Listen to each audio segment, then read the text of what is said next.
Yeah, I know you usually strip him down. Huh? I know you usually take his ones off for that. All right, so we give praise, esteem, and honor to Abba and Shamayim in the name of Yahushua HaMashiach. Repeat this up in John chapter 5, verse 39. Search the scriptures, for in them you think you have eternal life, and they are they which testify of me. And you will not come to me that you might have life. I receive not honor from men, but I know you, that you have not the love of Elohim in you. I come by Abba's name, you receive me not. If another shall come in his own name, him you will receive. How can you believe which receive honor one from another, and not the honor that comes from Elohim only? Do not think that I will accuse you to Abba. There is one that accused you, even Moses, in whom you trust. Had to believe Moses, you would have believed me, for he wrote of me. But if you believe not his writings, how should you believe my words? All esteem and praise to Abba and Shamayim in the name of Yahushua HaMashiach. Shalom, Misha. Shalom, Jay. What's good, Buchizo? Let's get this Psalms 45 and 1, man. Come on with it, cuz we got the road. What's happening with your brother Marvin, man? Psalms 45 and 1, Genesis 6 and 1, John 1 and 12. Say, my heart is indicting a good matter. I speak of the things which I have made touching the king. My tongue the pen of a ready writer. You are fairer than the children of men. Grace is poured into your lips. Therefore, Elohim have baruch you forever. That's good. Yes, sir. Praise the Lord. Genesis 6 and 1. I'm just rehashing what we were looking at when we started on Wednesday. Shalom, Mickey. And it came to pass when men began to multiply on the face of the earth, and daughters were born unto them, that the sons of Elohim saw the daughters of men, that they were fair. Mm-hmm. They took the wives of all which they chose. Mm-hmm. And Yahuwah said, my ruach shall not always strive with me. Shalom, Tabon. What's happening with you? For that he is also flesh, yet his days shall be 120 years. There were giants in the earth in those days, and also after that. Peace, Brother Joseph. When the sons of Elohim came unto the daughters of men, and they bare children to them, and the same became mighty men which were of old. That's good, because we talking about the sons of the earth, and when we're dealing with contrast, we started talking about what we finna read in a second. John 1 and 12. But as many as received him, to them gave he power to become the sons of Elohim. That's right. To them that believe on his name. That we're not born of blood, or the will of the flesh, or the will of men, or but of Elohim. That's right. Now let's get to 2 Kings 17 and 27. Or why we talking about Marduk in the first place. Now, for some people who gonna come around this corner, what's happening with your godmother? 10K, what's good, man? Listen, for those of y'all who be like, I don't want to hear this type of stuff, well, hey, it just is what it is. Most of y'all been walking down this road for a long enough time to where we can discuss these type of things. Like we discuss them amongst ourselves from time to time, but we ain't never really. Now we did put on tape all the gods that are mentioned in this book. You can go in the archive; they're in there somewhere. You know what I'm talking about? I can't tell you where, but they're in there somewhere.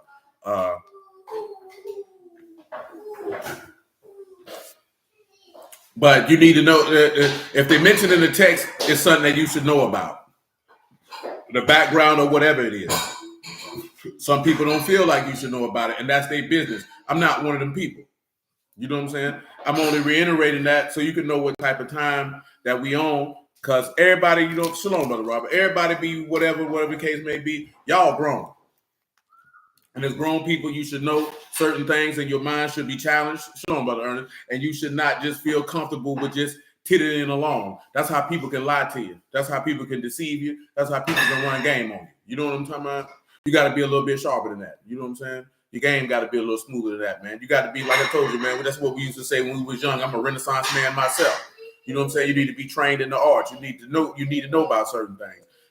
You don't got to be necessarily a master of it, but you should have some type of general awareness. Simple as that. 2 Kings 17 and 27. But then came the king of Assyria. Then the king of Assyria commanded, saying, carry there one of the priests whom we brought from thence. That's right. And let them go and dwell there. Let them teach them the manner of Elohim of the land. Then one of the priests whom they had carried away from Samaria came and dwelt in Bethel and taught them how they should fear Yahuwah. Howbeit every nation made gods of their own. Made gods of their what? Of their own. Now we read that in Micah, did we not? Go ahead. And put in the houses of the high places which the Samaritans had made. Every nation in their cities where they dwelt.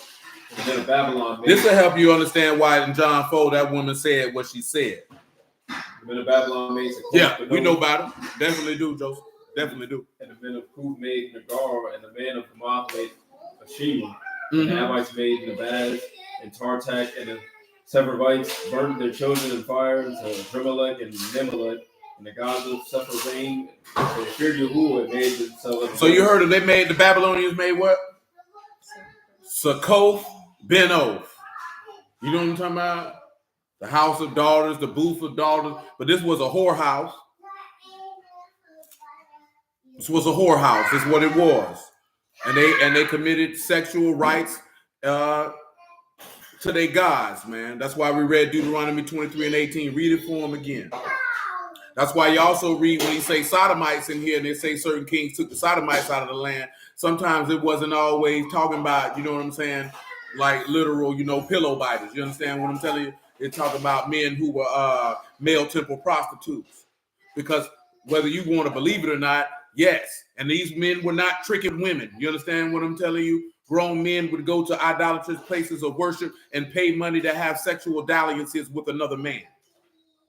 Which is, again, why you see this type of stuff in your entertainment business now. You know what I'm talking about? Because y'all remember that if you was around for that. This is who these people worship. They worship gods that require them, to go down the Hershey Highway. You know what I'm saying? To go up to the back door. This is how these people operate and live, because this is how they serve their gods, because this is what their gods require. You understand what I'm telling you? It doesn't matter if you believe it. It doesn't matter if you think it happens. They worship these gods, and this is what their gods require. And if you knew ancient antiquity, you would know that. So it wouldn't be a shock if you see Puffy with 1,000 bottles of baby oil. You know what I'm talking about? Because you would know why he got these 1,000 bottles of baby oil. Because their gods require them to do these type of things. Let me ask y'all this here, man. How many of y'all familiar with Aleister Crowley? See, I'm not going to be talking about the stuff that the average person talk about him, but how many of y'all are familiar with this man? Do you know this man say he was the most wickedest man on the earth? And Mika just said that. This is what he was known as, the most wicked man on the earth. But I mentioned him because he was into sex magic. But you know why he was into sex magic? Shalom, Emma Sharona. Because the deities that he worshiped, that's what they required. That's what they require. And you know what deities he worshiped mainly? Egyptian deities. And he was trained in the Kemetic mystery school system to a T. But that's another conversation. Deuteronomy 23 and 18. Joanne, be quiet. Be quiet. Be quiet. I care not to hear it. I care not. I care not. I care not. So you should not bring the hire of a whore. The hire of a whore. Or the price of a dog into the house of Yahuwah your Elohim for any vow. For any what? For any vow. You got to understand something, man. Why do you think he said this? Because we talked about this the other day. In certain societies, not certain societies, when the Israelites came out of Babylon, or when the Israelites mixed and meshed around these other people, they would take the rites and rituals of these people and put Yahuwah's name on it. You know what I'm talking about? This is what your forefathers were doing. And then they would come in the temple and offer these things because these other gods accepted them. So they perceived that Yahuwah would also. He said, I read on him years ago, he was so evil. I watched a few clips and speaking, it gave me chills. Yeah, he was a very wicked man. Some people say that he was Barbara Bush's father. Now, that hasn't never been verified completely, but a lot of people believe that he was Barbara Bush's father. You know what I'm saying? A lot of people rail on Michael Jackson because he was on the cover of one of his albums. You know what I'm saying? But that's a whole different type of deal. So, we talking about Marduk, but what I want to do is lay the case of why we do not see these sons of God as men, as not men, but as angels. Because then we need to establish what an angel is, what those components are. The grace being poured into the lips is the aspect of Mashiach giving the favor for you to be accepted as a son of God, like we read in 1 John 3 and 1 on Wednesday. And you can read 1 John 3 and 1 again on general principle. That's why we read the John 1 and 12. He said what Tamar did with Judah was that. No, that wasn't the same as Succoth, but no, Judah was tricky. You know what I'm saying? See, I'm going to tell y'all something, man. And to tell you this in Proverbs, that if you waste your substance with harlots, you'll end up impoverished. You know what I'm talking about? Let me tell you something in the reality of life that a lot of dudes on the internet, because I seen a dude crying about some OnlyFans chick. She done made $67 million over the last 3 years, which is more money than Klay Thompson is making in the NBA. And I'm like, why do you care? If a woman wants to prostitute herself and it's a trick willing to pay her, that ain't none of my business. Because I don't trick. It ain't my money. The only thing I can teach my son is don't be a trick, and teach my daughter don't be a prostitute. That's it. You know what I'm talking about? That's outside of my control. But the reality is that 99.9% of men are tricks. And see, you thinking he'll have some dude say everybody trick. If you do anything financially for a woman with the explicit purpose of hoping to have sexual intercourse with her, you are a trick. You know what I'm talking about? Simple as that. Some people you take a woman out on a date, that's tricking. It's not tricking if you took this woman out because you just wanted her company and sex wasn't your motivation for doing it. See, if you say, oh, I'm going to take her here, she going to put out, you a trick. Because that's what you did it for. You know what I'm saying? Shalom is, man. You did it so you can have sex with her. That's tricking. Men who don't trick don't do that. Shalom, Brother Shaw. They don't do that. Truth be told, men who don't trick don't even do dating. They don't even participate in that. There's a woman, she's in his life. She adds value to his life. It's something that he enjoys doing, and he wants her company. He brings her along because, baby, I was coming here whether you was coming or not, and I didn't bring you here so I could knock you down.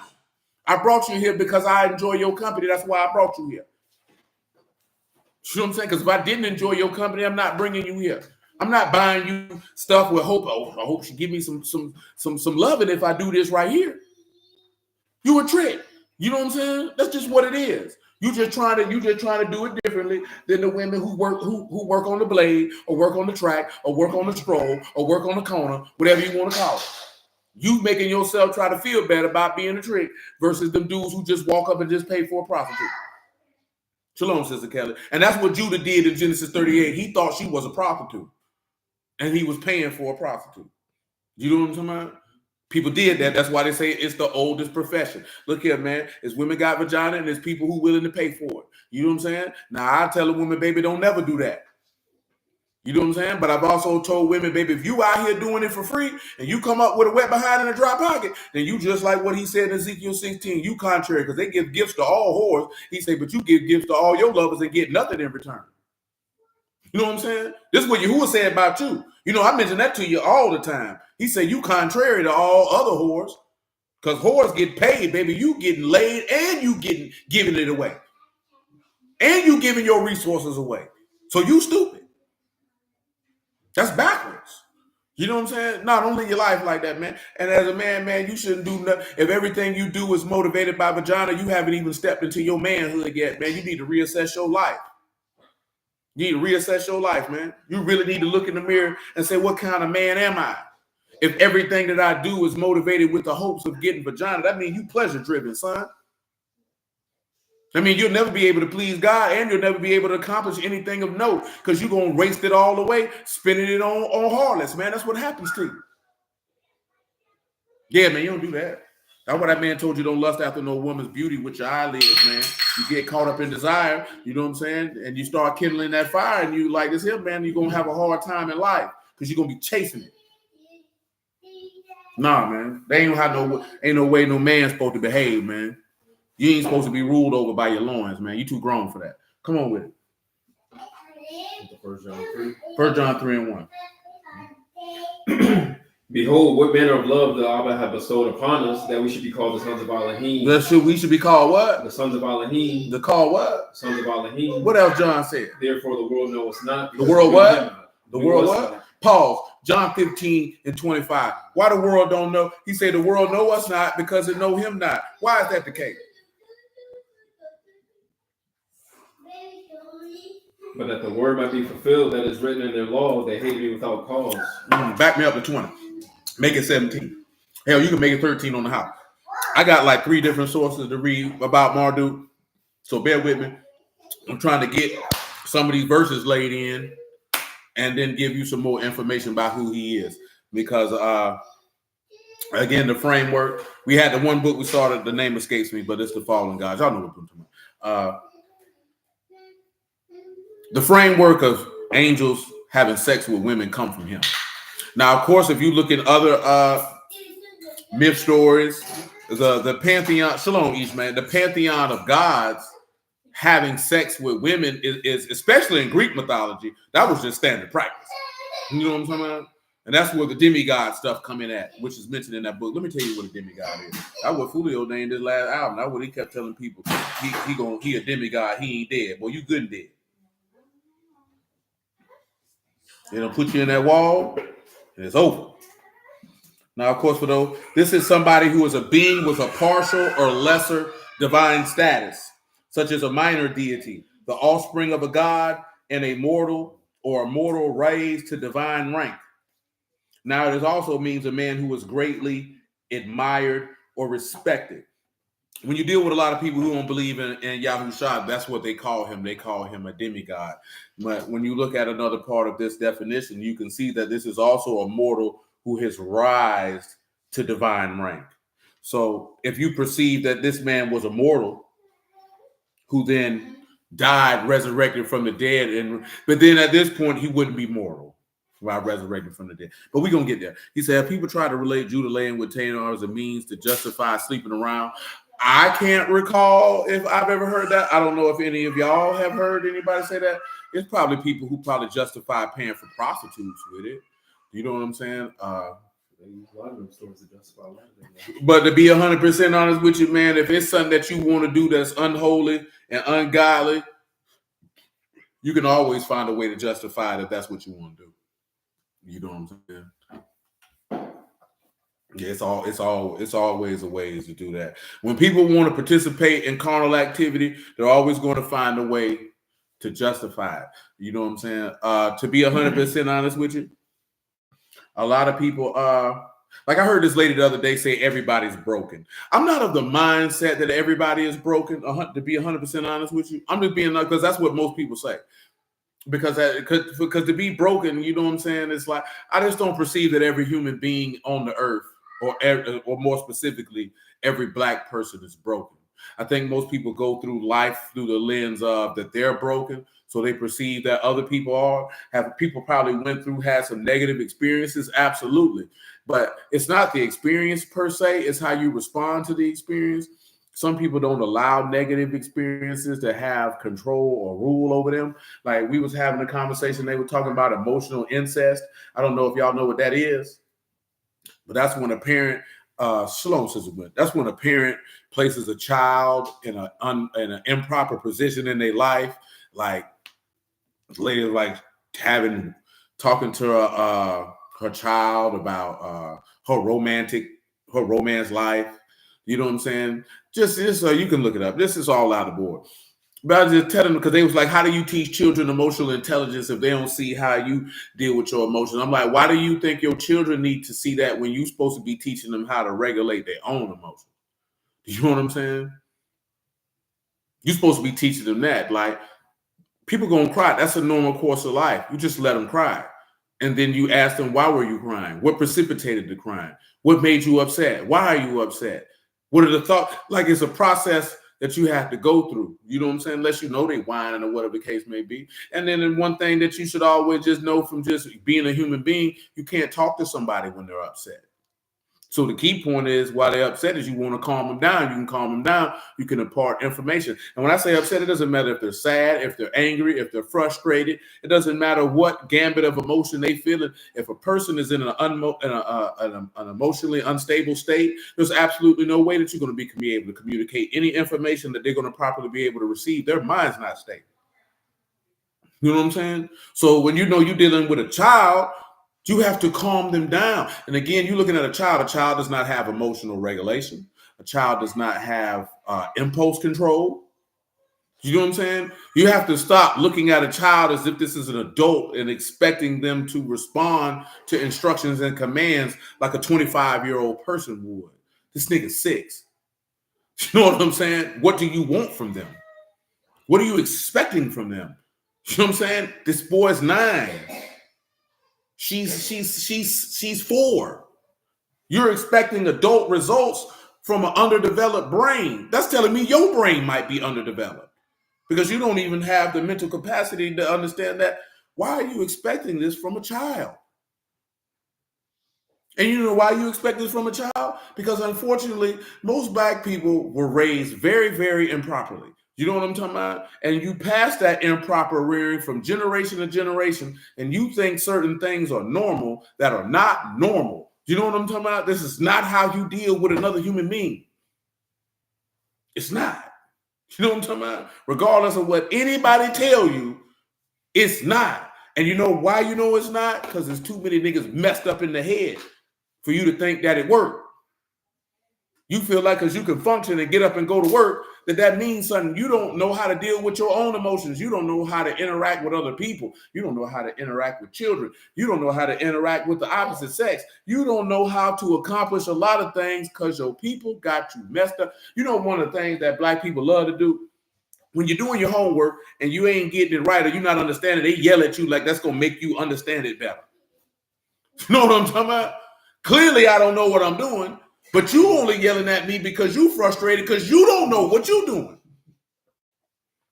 And instead of having enough sense to say, you know what, son, I see you don't know how to do this, and daddy damn sure don't know how to do it. So we just gonna find you somebody who can help you out. You yelling at him because you mad because he don't understand. And you think that's gonna make them learn better. Who learns under duress? You know the only people who learn under duress? Mika can tell you, Marvin can tell you, Robert can tell you, Mama Steph can tell you, in the military. But see, these are grown people. How do you expect a 6-year-old to perform well in a high-stress environment? Come on, man. And we think, no, that's what you're supposed to do. That's why our people messed up.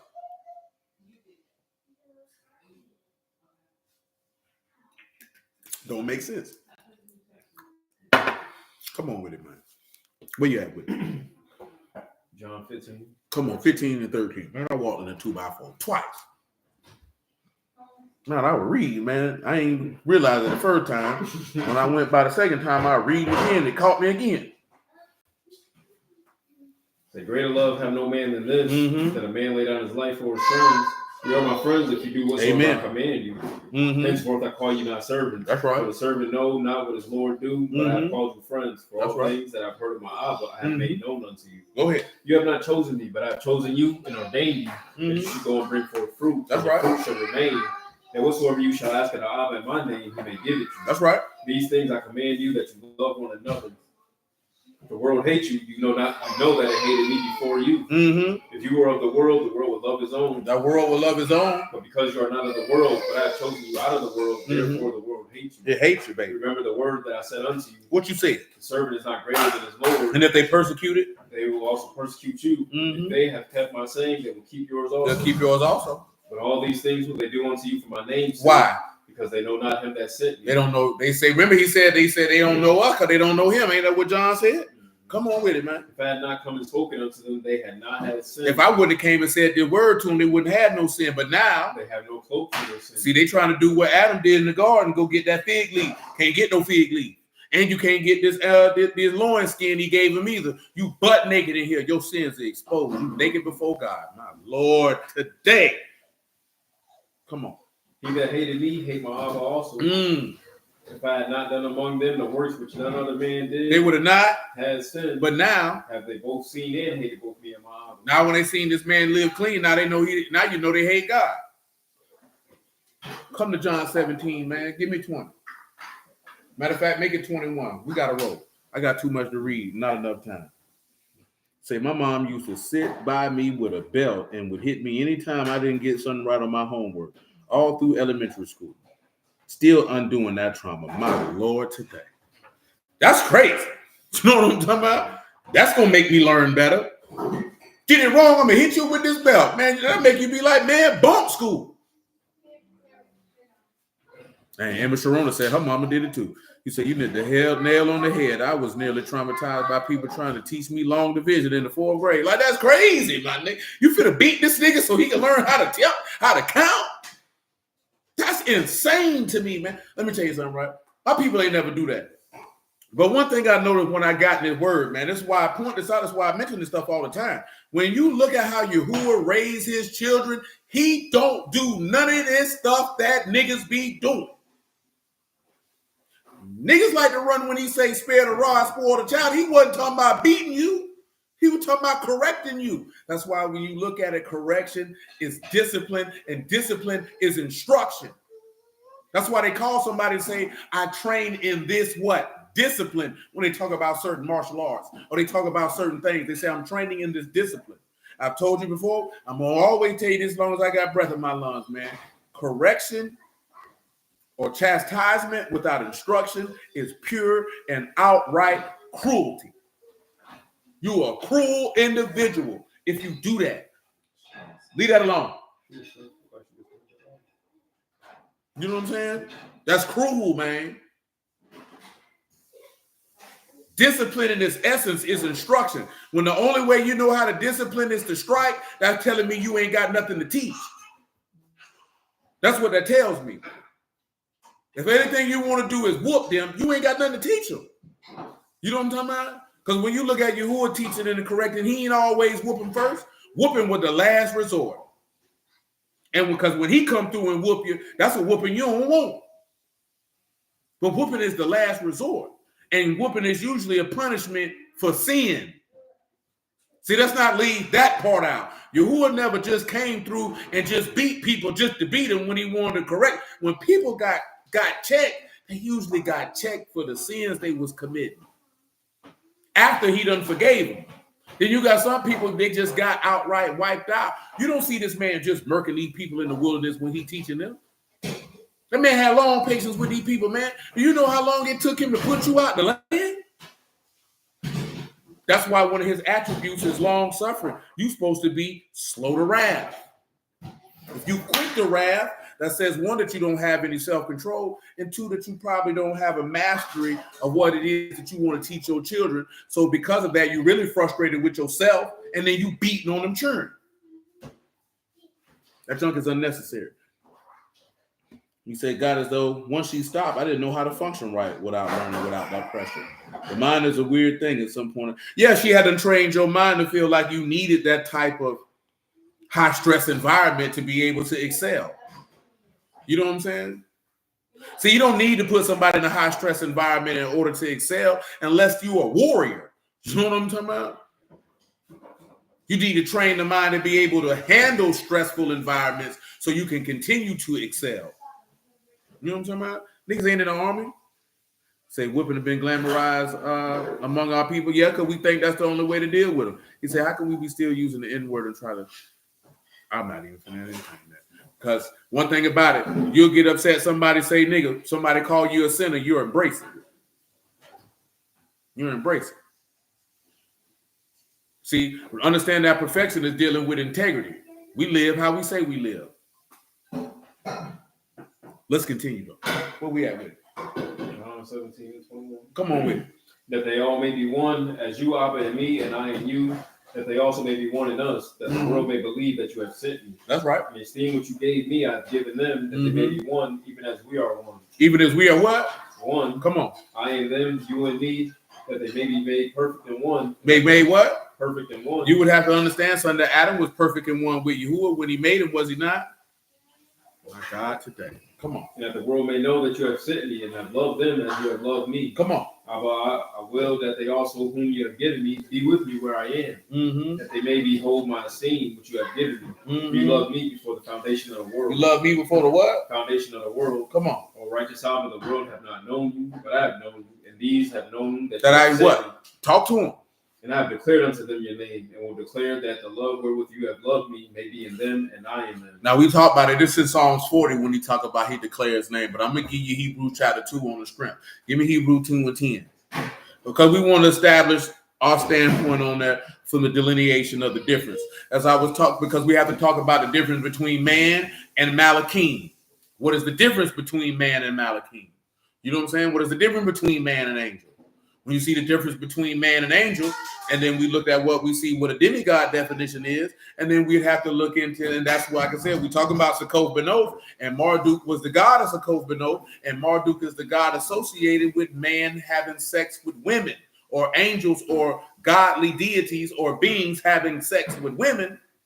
Maybe we can get some insight to where this thought process comes from. Now, we know that the book of Enoch speak on this thought process. I haven't read the book of Enoch enough to speak on that as it pertains to this matter, so I will not. And I'm only mentioning that if somebody say, well, the book of Enoch says this. I will not invalidate or discredit anything that you may offer from the book of Enoch, because I have not studied that book in a voracious fashion to go through it with a fine-tooth comb. I will not speak on it. So I'm just giving that disclaimer right now. So if you have a desire to mention the book of Enoch, that is fine. I will not invalidate or discredit anything that you have to say as it pertains to that, because I have not read it in depthly enough to speak on that. All I can tell you is this: whether it's the book of Enoch, whether it's the book of Jubilees, all of these, if it's the word of Yahuwah, they all got to line up together in harmony. You know what I'm talking about? Some people don't see it that way. Some people do. That's not my business.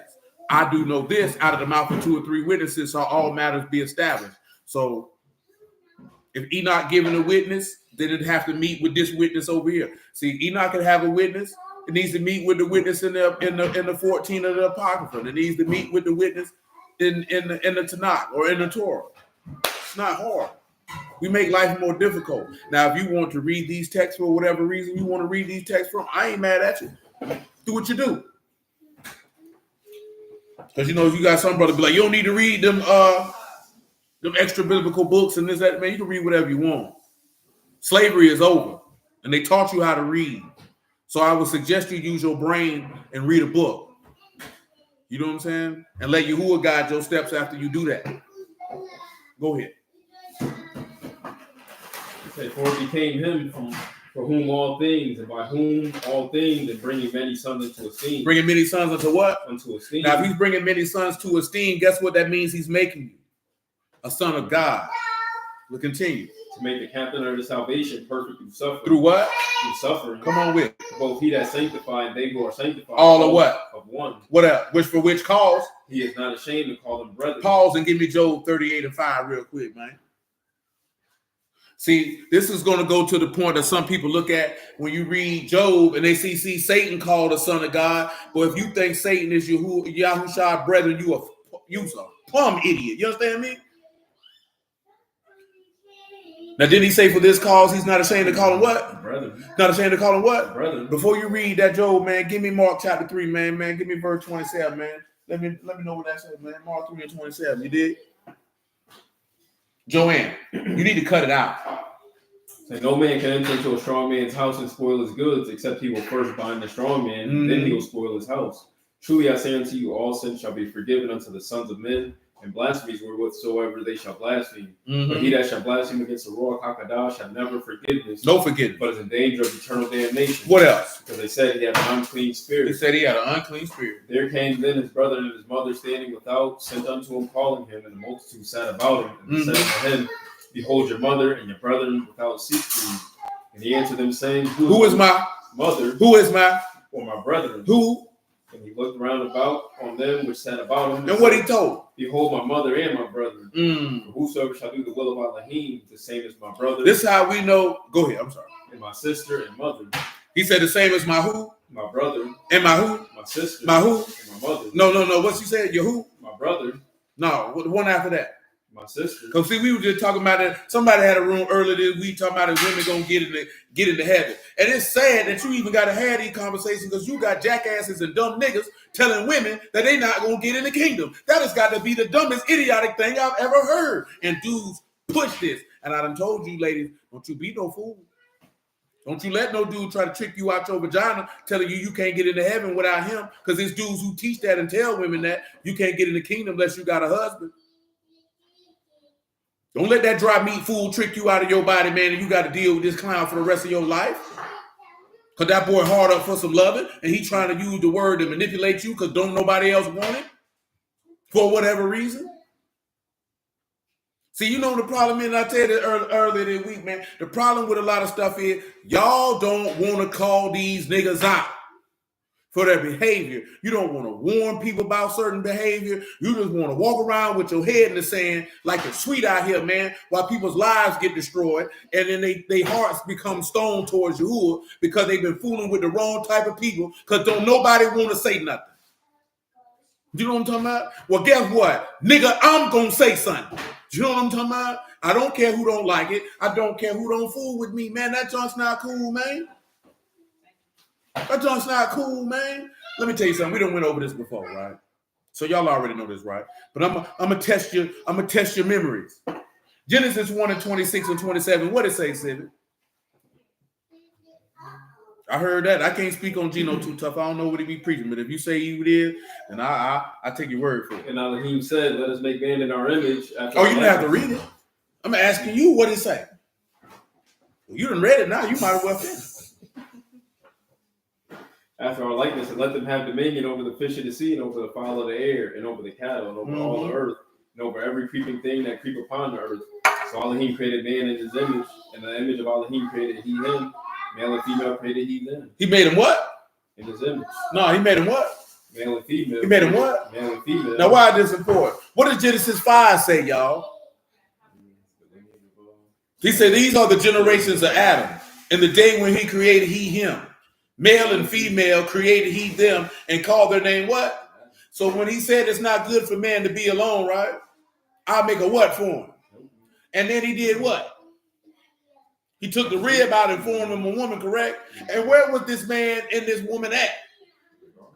And what was the garden? How is it described? How is the Garden of Eden described? More specifically, this was described this way in Revelation. Your name Boop, huh? You pushed out 2 babies for me? The paradise of Elohim. There you go, Miko.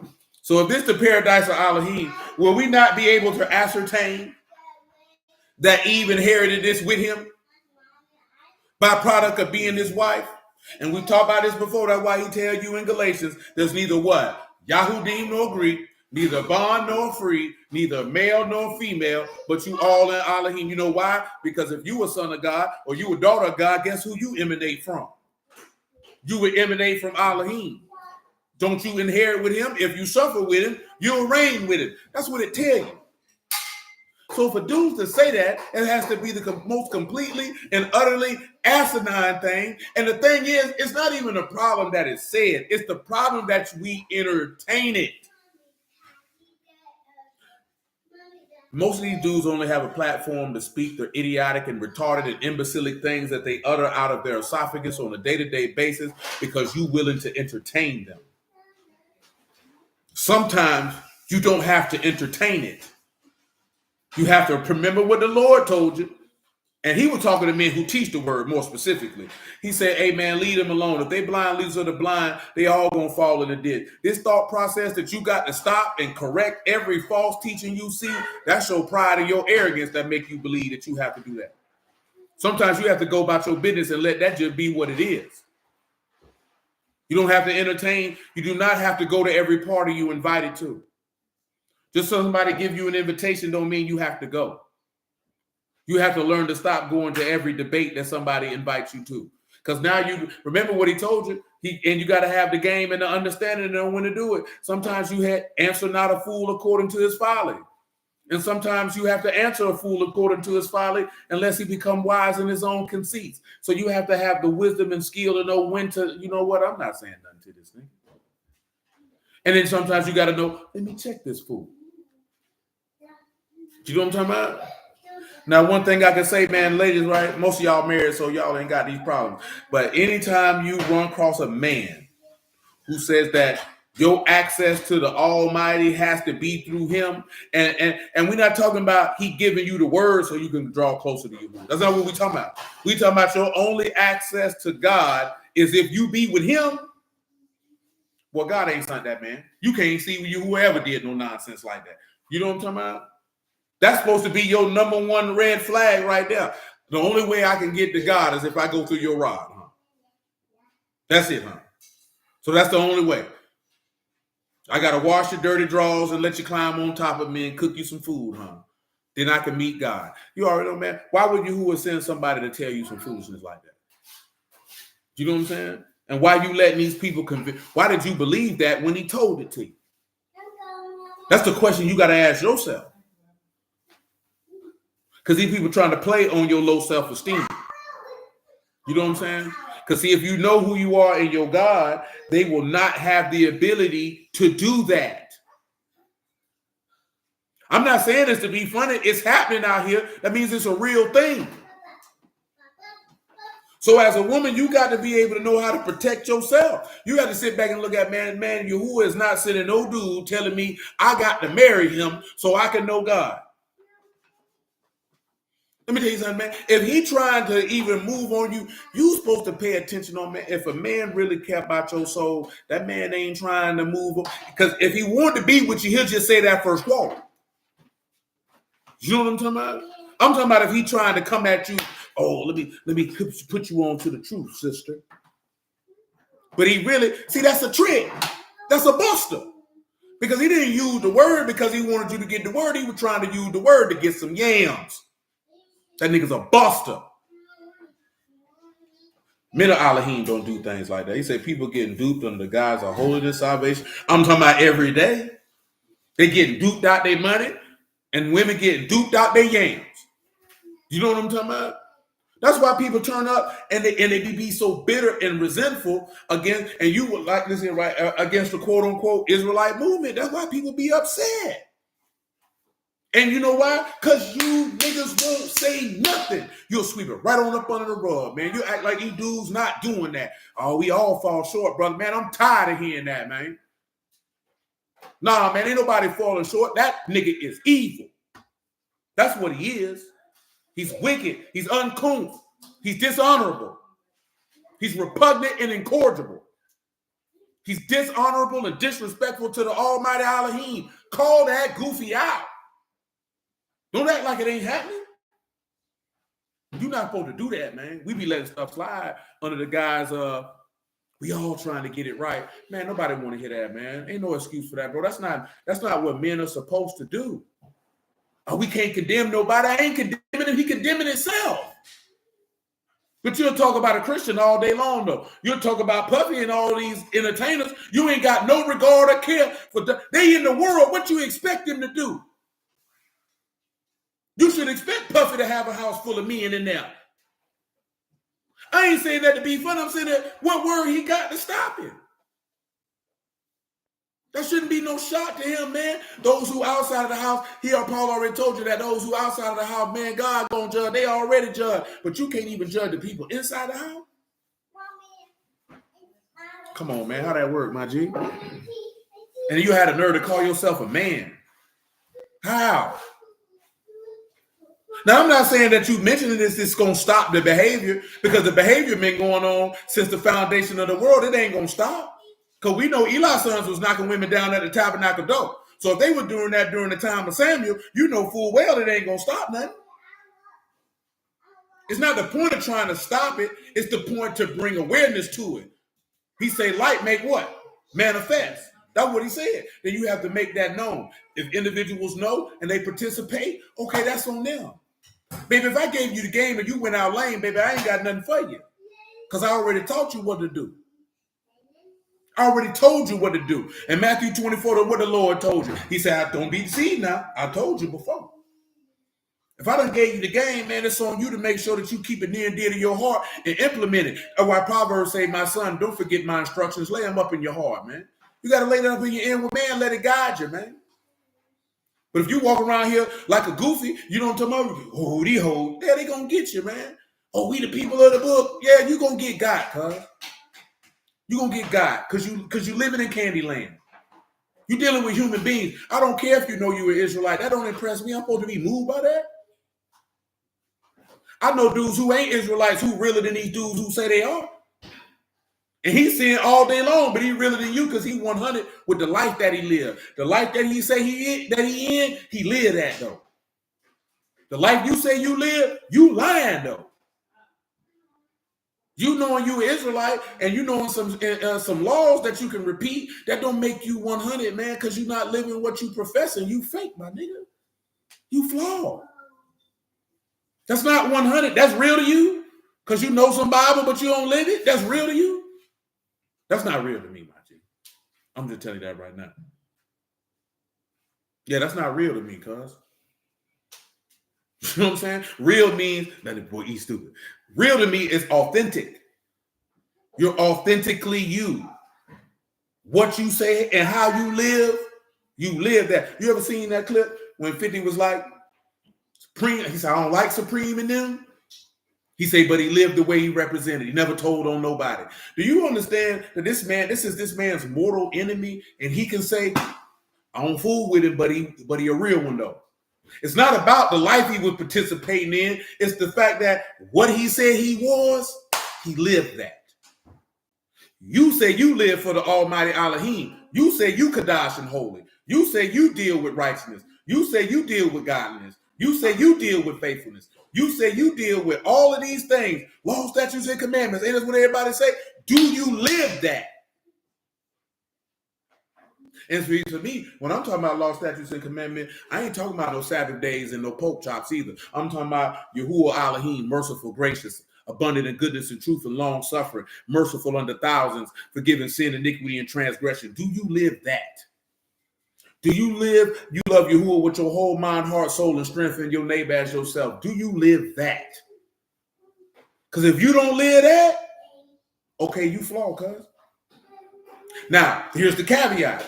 If this is how you move, but you say, you know what, but I be struggling with 1, 2, 3, you 100 with me because you keeping it real with yourself. Hey, I'm moving towards perfection, man, but I got a problem with the ladies, man. I ain't conquered that yet. I'm still weak in that area. That's a real man right there, because he's not pretending that he don't have that problem while he's smashing a multitude of women when nobody looking. You know what I'm talking about? That don't mean we condone the behavior, but at least he honest. Yeah, I smoke a little weed every now and then. I get drunk. I do this here, man. I need to tighten up on that. A lot of these Hebrews don't do that. They'll lie to you till your face get caught and be like, you know, we all fall short, brother. We in this flesh. Ain't nobody perfect. But you flawed, cuz. You flawed, man. That's not real, bro, because that's not how you were portraying yourself. You weren't portraying yourself like you was weak in the flesh. You weren't portraying yourself like you wasn't perfect. You running around telling people, repent, repent, repent. Listen, man, how long does it take for you to repent? Why are you repenting every day? Why are you repenting for 5 years? That means you turning from something for how many years? 365? That's 30. You know what I'm talking about? Hold on. That's 25. 20 to 3. Why is you turning from sin for 2,125 days, man? What you got going on? Why is you doing that? That don't even make sense. That don't even make sense. When Romans say, man, when we died to sin, how many times the man died, man? So you should have died to sin how many times, man? 1 time. So what does that mean? If you died to fornication, you shouldn't have to be repenting from fornication 6, 7 more times after that. I could give you one or 2 times of weakness. Bro, you did it 9 times. That's not weakness, cuz you're a pervert.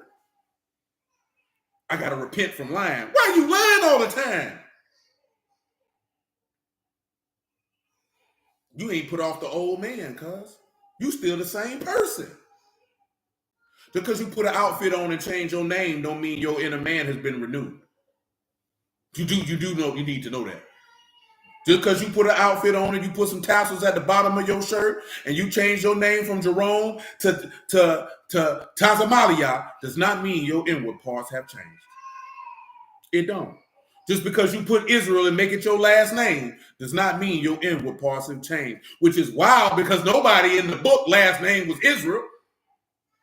That's not a last name. Some of y'all just disrespectful to your daddy. Yeah, you come from the line of Jacob, but what? You just gonna just say bump your daddy, huh? Just totally disrespect him. Some of y'all ain't got good sense if God gave it to you. Come on, man. Where you at with it, G?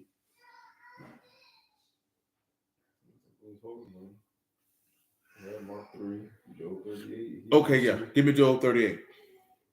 We read Mark 3 for him to establish who is his brother, who is his siblings.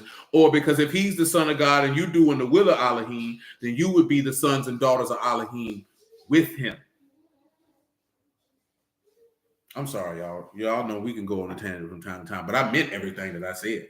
And I mean that. I mean every word, every sentence. And guess what? And you can go get your elder, your chief priest, your pastor, your apostle, the nigga around the corner. I tell him to his face.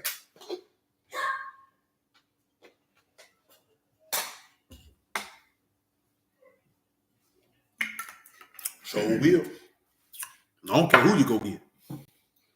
And I ain't saying that because I want to battle. I'm saying that because I meant what I said. So meaning if you had a problem with what I said and you went back and told whoever it is that you fool with, you go get them and I'll tell them to their face. You can call me too. I'll always pick up the phone. So will. Because I stand on what I said, man. I meant that. Go ahead, man. Verse 5. Who have laid the measures thereof. That's right, Emma. Or who have stretched the line upon it. Whereupon are the foundations thereof fastened, or who laid the cornerstone thereof? Mm-hmm. When the morning stars sang together, and all the sons of Elohim. When the morning star what? Sang together. And all the sons of who? Elohim. Shouting for joy.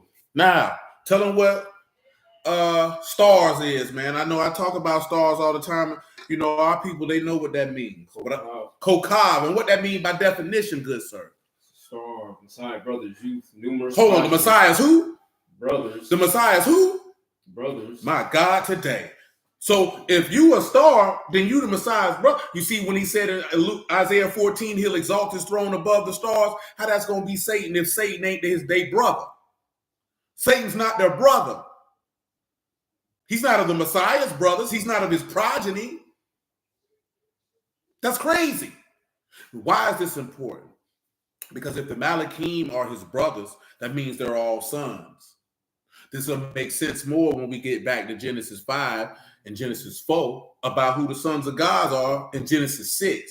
Remember, if you believe, to search the scriptures, for in them you think you have eternal life, and they are they which testify of me. And lo, I come in the volume of the book. It is written of me, or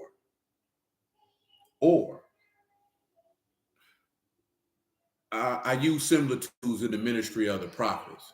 Then that means that you're going to, because our standpoint of looking at that these are men is not because of any other thing than we're looking at it through the testimony of the Son of God. That's it. For those who are new here, everything that we do, we cycle it through. That's why we start with John 5:39. Some of y'all don't be here when that get read, but we start with John 5:39 every time. Search the scriptures, for in them you think you have eternal life, and they are they which testify of me. And you will not come to me that you might have life. He said, but I receive not honor from men because I know you, that the love of Elohim is not in you. And he said, you have one that accused you, even Moses, of whom you trust. He said, but if you would have believed Moses, you would have believed me, for he wrote of me. He said, but if you don't believe his writings, then you're not going to believe my words. You know what I'm saying? Now, you have some people, they don't believe in the New Testament. Fine. Who cares? Who cares? It doesn't matter. Do you believe that witness? Because if you believe that witness, then you need to live according to that witness. Because you can't do nothing about people who don't believe it. All you can do is pray that Elohim turn them from opposing themselves. That's all you can do. But do you believe it? Because if you believe it, then you cycle the text through that. That is what we do. We believe that every line, every verse is testifying of the Son of the living Elohim. Period. Point blank. Some people don't. That's not my business. Go ahead. Say, or who shut up the sea with doors? Okay, we good. We good. Now go back to Hebrews 2, right? I think you in verse 10. Now remember, Kokav is the word for stars. This is progeny. Oh, my Lord.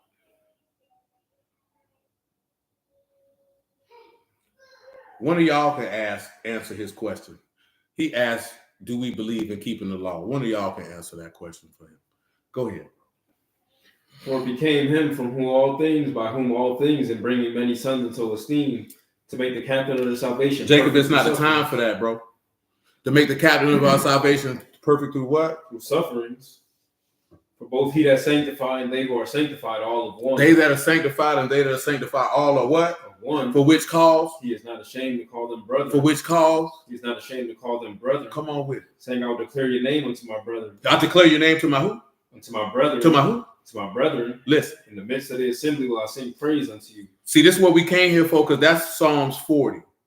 It's about verse 9, 10, and 11. You know what I'm saying? But we focusing on, he said, I declare this to my who? My brethren. To my brethren. You understand? Now, I want you to go to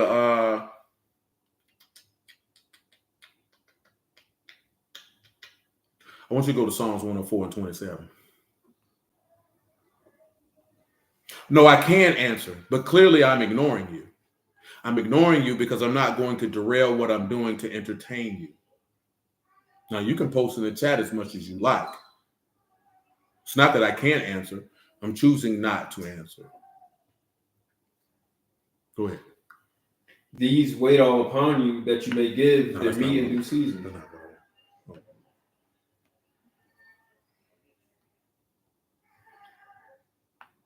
I might have had it in the wrong spot.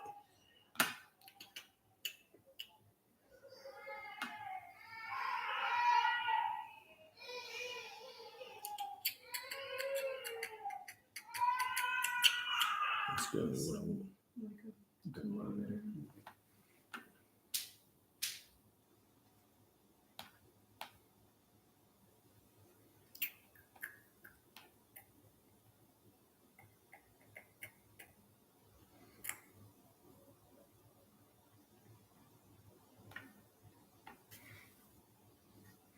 Oh, I see. Yeah, the dog was good, my G. I ain't even know if I hollered at you, man. My bad, brody. Psalms 104 and 1, my bad.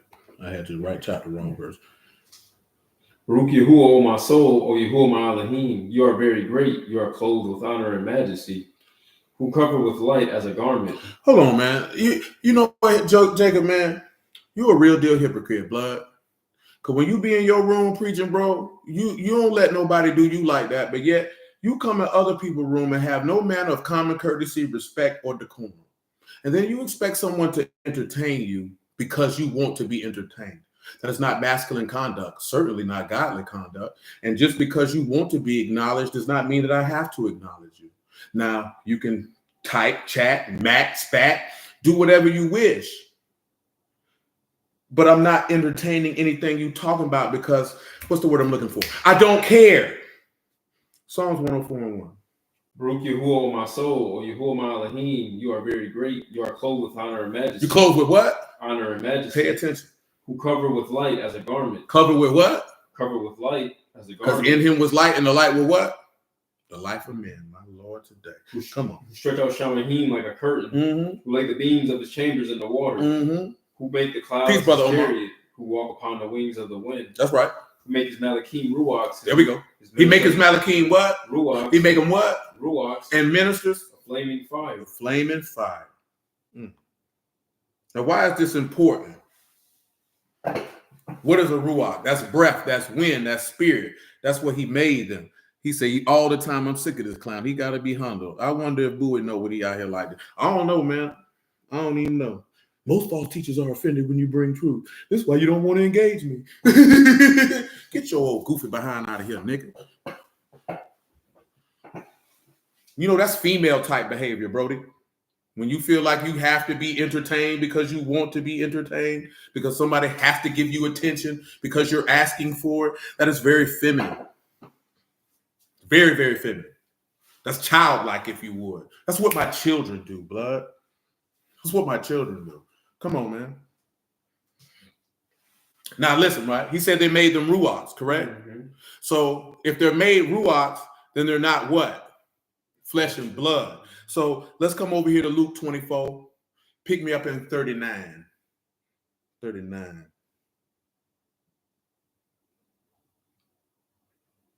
Behold my hands and my feet, that it is I myself. Behold my who? My hands and my feet. Behold my who? My hands and my feet. Come on. That is I myself. It is I my who? Myself. Handle me. And see. Mm-hmm. For ruach have not flesh and bone. Because a ruach don't have what? Flesh and bone. A ruach don't have what? Flesh and bone. Don't have what? Flesh and bone. As you what? See me have. Now listen, why is this important? Why is this important? Because if we're dealing with a Malakim, he said he made his Malakim what? Ruach. That means they're not flesh and bone. Definitely not flesh and blood. So they would not be able to inseminate and impregnate a woman. And again, we'll be looking at Marduk in a moment. But we need to establish this first. Now, I want you to go to Genesis chapter 4. I want you to pick me up about verse 25. Is it 25? Yeah, I think it's 25. And Adam knew his wife again, and she bare a son and called his name Seth. For Elohim have appointed me another seed. He said he called his name who? Seth. For Elohim have appointed me another seed. Appointed me another seed instead of who? Abel. Who? Cain slew. What else? And to Seth, to him also there was born a son. Mm-hmm. They called his name Enos. Then began men to call upon the name of Yahuwah. Then began men to call upon who? The name of Yahuwah. Call upon who? The name of Yahuwah. So listen, do y'all remember how that passage is relevant? He said after when Enos was born, then men began to call upon the name of Yahuwah. Come on to get him Romans 10, man, verse 14, for the people who don't know no better.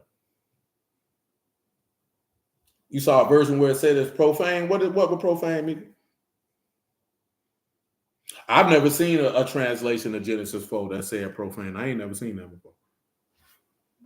So I can't speak on that. I ain't never seen that before.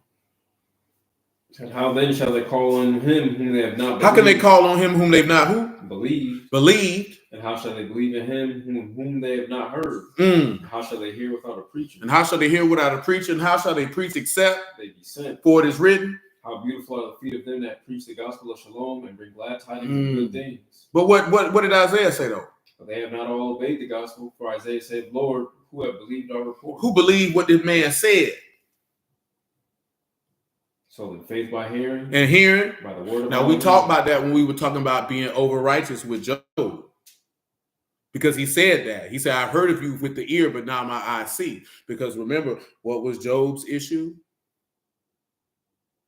That he was righteous in his own eyes because he sought to be justified by the law instead of being justified by the faith in God. See, little buddy over here, he don't know what type of time we on. See, we know the just live by faith. See, we talked about that last week because Abraham believed in Yahuwah and he counted to him for righteousness. And then right 3 chapters later, you say, I know him, that he'll do justice and judgment and keep the way of Yahuwah. But see, imbecilic idiots don't understand that type of thing because they talk law all day, but then say they sin. So you ain't a law keeper, you a law liar. Because if you say you keep it, nigga, you bet not break it. Don't be around here talking about you falling short now, my nigga. Because we don't respect that. Yeah, if you got that, then live that. Because we don't believe in sinning over here. Yeah, we don't believe in none of that. Sin for what? How you say you believe in God and you commit sin? Them two things oxymoronic. Come on with it. You go to Romans 10. Yeah. So what are we establishing with that? Let's go to Genesis chapter 5 and verse 1. This the book of the generations of Adam, and the day that Elohim created man, and the likeness of Elohim. I got you, Mick. Male and female created them, and Baruch them, and called their name Adam. And then? And the day when they were created. Listen. And Adam lived 130 years and begat a son in his own likeness after his image and called his name Seth. Called his name who? Seth. Now, why is this important with Seth? We're not going to run all down these men, but the last man at the end of this genealogy is who, sir? Who's the last man in this genealogy in Genesis chapter 5? Noah. It's Noah. And what is the witness that Noah has in Genesis chapter 6? In his what? Generation. In his generations. What word for generations was used? Was it Toledeth or was it Dore? Go on and look and share it with me.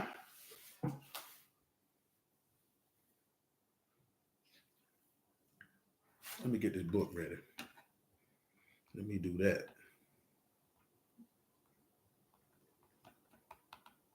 Well, the first one was total death, and then the second one was Dore. So if he's perfect in his total death, that means he's perfect in his descendancy. You understand? So who does Noah descend from? He descends from who? Adam. If he's perfect in his descendancy, he not. If he's perfect in his descendancy, then that means that what? He's tamaim in his total death, or he has integrity. He's innocent.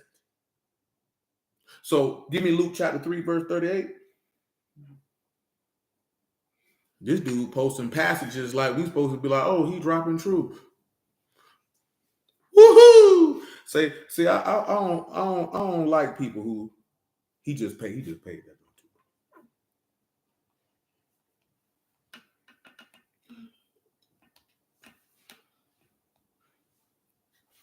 No, you a sinner, brother. Speak for yourself. I ain't no sinner. Cuz. We got born of the word. We put the old man off and got renewed in the mind and put that away. You speak for yourself. I ain't no sinner. You won't put that on me, Ricky Bobby. I promise you that. Now, if you a sinner, brother, that's on you. You see how stupid this nigga is? Well, tell me why you dying. Mm-hmm. Yeah, you figure that out. I ain't no sinner, cuz. You gotta bear that all by yourself. Don't none of us here rock with none of that there, man. You won't put that on me. Calling me a sinner is like calling me a criminal. You called me ungodly. You called me unfaithful. You said I ain't got no integrity. Nigga, that's disrespect. Hell wrong with you. Come on, man. That's what's wrong with you, man. I done told y'all this before, man. Don't let nobody put that on you, man, and you know how you live in your life, man. If you know you live according to your faith and you live a Kadash upright life, man, don't let nobody put that on you because they want you to come down to where they at. We like Nehemiah. I ain't coming down here to you. You got to come up here to me. And you know the doggone tools and the work you put in through your faith in God to purge yourself because you love this man, because you've considered that if one died, then we all dead. And that we don't live for ourselves, we live for him. And that you done took up your stake and followed this man. And that you suffered in the flesh, that you could cease from sin, that you should no longer live your life to the lust of the flesh, but to the will of God. Don't you let nobody put that on you, man. That man say, hey, man, read him Luke 6 and 39, man. We don't rock with none of that, man. Absolutely not. That man came to set us free. You can stay locked up, cuz we free over here. The tree of life say, man, he said, man, he let this here, they'll live forever, man. He say the law of Mashiach done freed me from the law of sin and death. Now, I don't know what you talking about, cuz. Where the Ruach of the Lord is, there's freedom. We free from sin. That means we free from death. The second death. We all know you're going to hit the grave. That's what make you a son of God. How you a son of God and you're sinning? The sons of God don't sin. How you say you a brother to the son of the living Elohim and you sin? You a liar and the truth ain't in you. You ought to repent or burn in hell. That's why ain't nobody getting right, because of jackasses like him. Because they gonna make you feel comfortable for beating your meat. But don't eat pork though. But you're liar, you're unmerciful, you're unrighteous, you're not long suffering, you ain't got no goodness, you ain't got no grace, you a wicked, no good individual, and your faith on zero.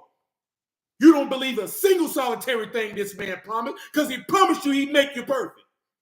That man said he came to make an end to sin and to finish the transgression and to anoint the most Kadash and bring everlasting righteousness. Let Yahuwah be esteemed and stop listening to these wicked niggas who want you minding your sin but telling you to keep the law in the same breath. You a goddamn hypocrite. And I'm sick of you wicked niggas, man. You make me sick. Because these people want to be free. They don't want to be shackled to the flesh in the world no more. But you want to keep them locked in because you sinning. But you want to teach somebody. Teach yourself to stop sinning. Come on, man. And he spake a parable unto them. Can a blind lead the blind? Shall they not both fall into the ditch? My God, today. The disciple is not above his master. The disciple is not above his who? His master. But everyone that is perfect shall be as his master. If your master perfect, why you ain't perfect like it? That's what the Lord said. That's what the Lord said. Now you argue with him. Come on with it, man. Time for these old wicked, no good niggas, man. And why behold you the mote that is in your brother's eye, but perceive not the beam that is in we your don't own? need that no more. We don't need that no more. Back to 3. That's right. Give me Luke 3. Give me 37. I ain't got time to listen to that, man. You ain't gonna put that on me, you wicked bastard. which was of Methuselah, which was of Enoch, which is of Jared, which is of Malaleel, which is of Canaan, which is of Enos, which is of Seth, which is of Adam, which is of the son of which is of Elohim. So Adam is of Elohim. So if Adam is of Elohim, and you see that everybody from his line, this is how Noah's perfect in his generation. All these are the sons of God because they come from Elohim. You understand? That's why we read Genesis chapter 6, so you can see that he was Tamaim in his total death, a perfect in his descendancy. You know what I'm talking about? Perfect in his descendancy. See, when people tell you can't be perfect, remember that's Tamaim. That's to be innocent and have integrity. As a man, your integrity is all you have as a man. Even before you got in the word, you should have been a man of integrity. That means who you say you are, that's who you are. And what you say you do, that's what you do. But see, this is what this wicked nigga is. Give me Romans 2:14. See, he came around here, he thinking he corrected somebody. The Lord bear witness against your soul. Repent or die, nigga. That's what you do. Repent and believe the gospel and go back and do your first works, because these works you doing ain't acceptable before God. Let Yahuwah be esteemed. Come on with it. Ain't got time for no goofy nigga. You don't get this work. For when the Gentiles which have not the law do by nature the things contained in the law. Come on with it. These having not the law are a law unto themselves. That's right. To show the work of the law written in their hearts, and their conscience also bearing witness. Come on. And thoughts the mean while accusing or else excusing one another. That's right. And the day when Elohim shall judge the secrets of men by Yahushua according to my gospel. Gonna judge the secrets of men. Behold, you are called the Yahudim and rest in the law. You retest in the law. And make your boast of Elohim. And you make your boast of God. And know his will, approve the things that are more excellent, being instructed out of the law. He said, you know his will, you approve the thing that's most excellent out of the law. Listen to what the man say. And are confident that you yourself are a guide of the blind. You are confident you a teacher of the blind? A light of them which are in darkness. What else? An instructor of the foolish. What else? Teacher of babes, which have the form of knowledge and of the truth in the law. Come on. You therefore, which teach another, teach you not yourself. You teach another, you ain't taught yourself? You that preach a man should not steal, do you steal? If you teach a man to steal, you stealing? You that say a man should not commit adultery, do you commit adultery? You around here lusting or sleeping with other men's wives? You that abhor idols, do you commit sacrilege? Do you do that? You that make your boast of the law, through breaking the law, dishonor you. So you making your boast in the law and you say you a sinner, you dishonor God. You dishonor God when you do that. You can't teach nobody to keep something in the same breath say you ain't keeping it. You blaspheming this man's name. These niggas think they junk cool, man. These niggas think they junk cool, man. And they telling us like this acceptable. He said, don't you, read the Romans 2 and 4, man. Let this young nigga get this word, man. This is niggas. Look at this nigga. Listen to this word, man. Or despise you the riches of his goodness and forbearance and long suffering, not knowing that the goodness of Elohim leads you to repentance. That's right. But after your hardness and penitent heart, treasure up unto yourself wrath against the day of wrath. That's right. The revelation of the righteous judgment of Elohim, who will render to every man according to his deeds. He's gonna give him every kind of man according to his deeds. To them who by Hold on, back this up. We need verse 1. My bad. Come here, Joanne. Therefore, you are inexcusable, old man. You are inexcusable, old man. Whosoever you are that judge, for wherein you judge another, you condemn yourself. And you judge another, you condemn yourself. You that judge do the same thing. Because you're doing the same thing. We are sure that the judgment of Elohim is according to truth against them which commit such things. That's right. And think you this, O man? You think you're going to escape the judgment of God? Which do such things and do the same, that you shall escape the judgment of Elohim? My God, today. How you going to teach somebody and you around here talking about I'm sinning too? Why am I listening to you? I don't want to listen to somebody in the same boat as me. I'm going to listen to somebody where I'm trying to be. Like if you're trying to be a successful entrepreneur, you're going to listen to the dude who bagged the fries at McDonald's? If you're looking for a successful marriage, you're going to listen to somebody who's been divorced 2 times? Or you're going to listen to somebody who actually has a successful 30-year marriage? So if I'm seeking to be godly, I'm going to listen to a sinner? I could have stayed in a Christian church for that. And I ain't never been in no Christian church. But you think it's okay because you tell me to keep the law while in the same breath telling me you don't do it yourself. Man, we don't respect that where I'm from, cuz. We don't respect that. You don't respect none of that. You see how you ain't a son? Let's take it a step further. 1 John 3 and 5. Read 3 and 4, because that's what he like. Ain't that what he like? That's what he like. Read him verse 4. That's what he like. Whosoever commits sin transgress also the law, for sin is the transgression of the law. Mm-hmm. And you know that he was manifested. You know he was manifested to do what? Take away our sins. So if he been manifested to take away your sins, why you still sinning? He was manifested to do what? Why every Israelite like to read verse 4 that sin is transgression of the law, but don't read verse 5 when he say he was manifested to take him away? And whoever sinned ain't seen him or known him. So Jacob ain't seen him, and he damn sure don't know him. Because you said you was a sinner. I didn't. Come on, man. Lord, him is no sin. And in him is no what? No sin. In him is no what? No sin. In him is, see, he think this wrath. Where ain't no wrath. Ain't nobody finna do nothing to you, boy. You don't know what wrath. Where I come from, wrath mean they gonna put your dick in the dirt, cuz. You don't know nothing about no wrath. Wrath mean I'm gonna get you out of here. Man, if I seen you, man, I'm not finna do nothing to you, cuz. Number one, I ain't finna go to hell for doing nothing to you. Number two, I ain't finna trick myself off the street and go up the road by a man like you. Because you're not even that important to execute wrath. Because that would mean you would have to make me angry. And for you to make me angry, that would mean I would have to care about what you say. That means you would have an overimportance in my soul. You ain't got that much power, sir. See, it ain't about you. It's about the nonsense you spewing. Because people's souls on the line, cuz. My life on the line. Every person's life on the line, sitting in this house, on this stream, on this clubhouse. They life on the line, and all you want to do is argue. Like a broad. You want to cackle and hackle like a woman, man. People life on the line, bro. And it's serious right here. Man, they just put my homeboy in the dirt today, man. Like, it's serious out here, man. People dying out here. People want to say they soul, not engage with an old fool. Come on, man. Whosoever abide in him sin not. Whosoever sin have not seen him. Whosoever, read it again. Read verse 5 again. Let him hear it again. Say it slow so he can catch it. I don't think he's too bright. And you know that he was manifested. No, say it slower for him.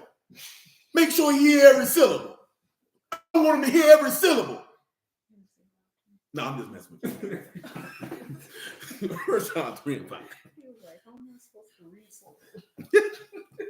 1 John 3 and 5. Listen to it. Mm-hmm.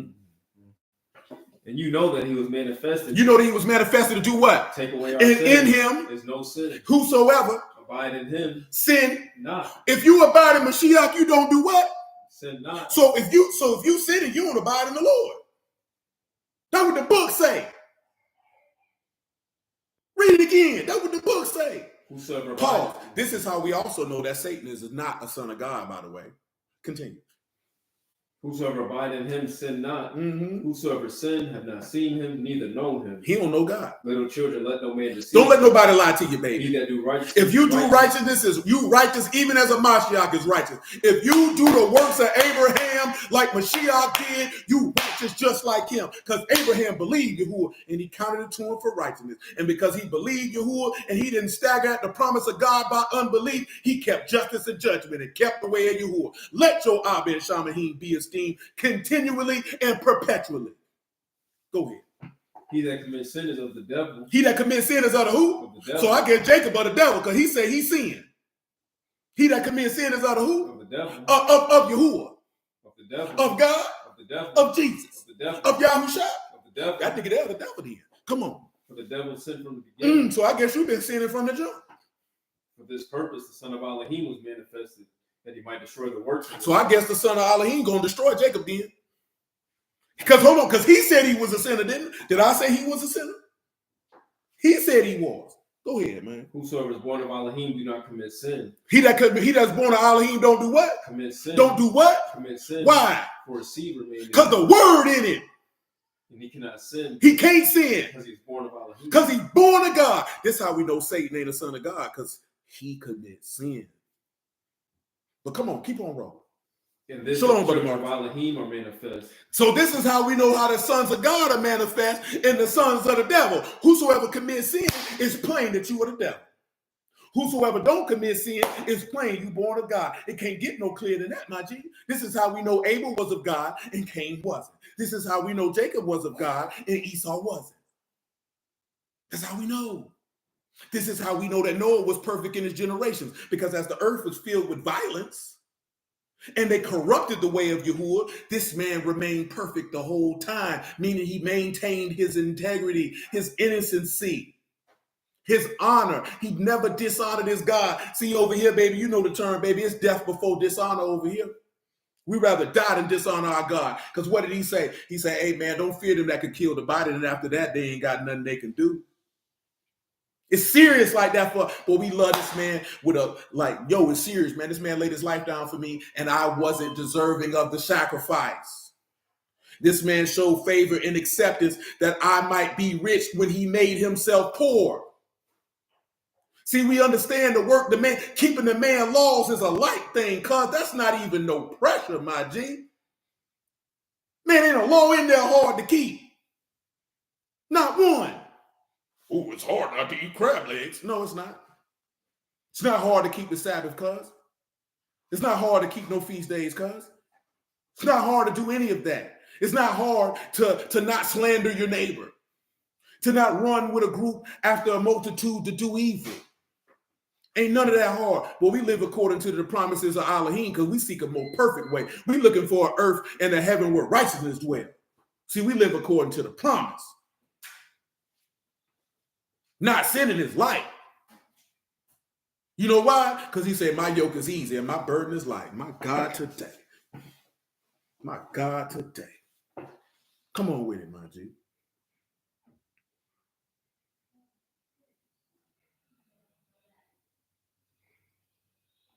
Keep going with that? No. So, I've established all that, right? Mm-hmm. And we're talking about Succoth Benoth.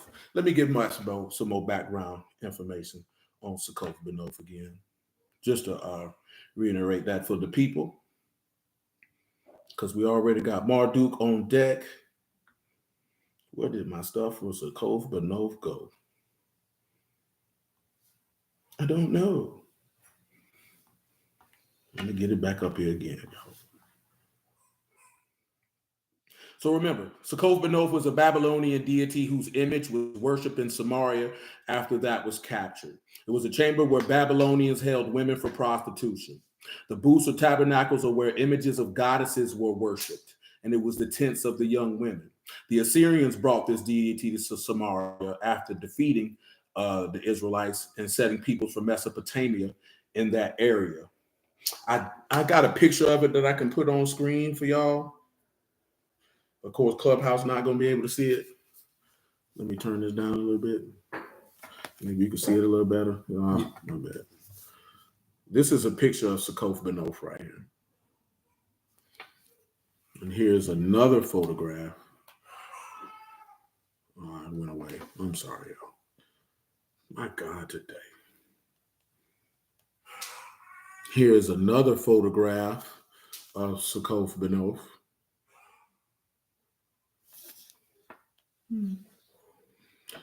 So again, this is a mother goddess worshiping type of a cult. And that cult is based off of his wife, Marduk's wife, which her name I keep mispronouncing, which is Serapinitu. She was a Mesopotamian goddess. She was regarded as the spouse of Marduk. She is the queen of the gods and the goddess of pregnancy.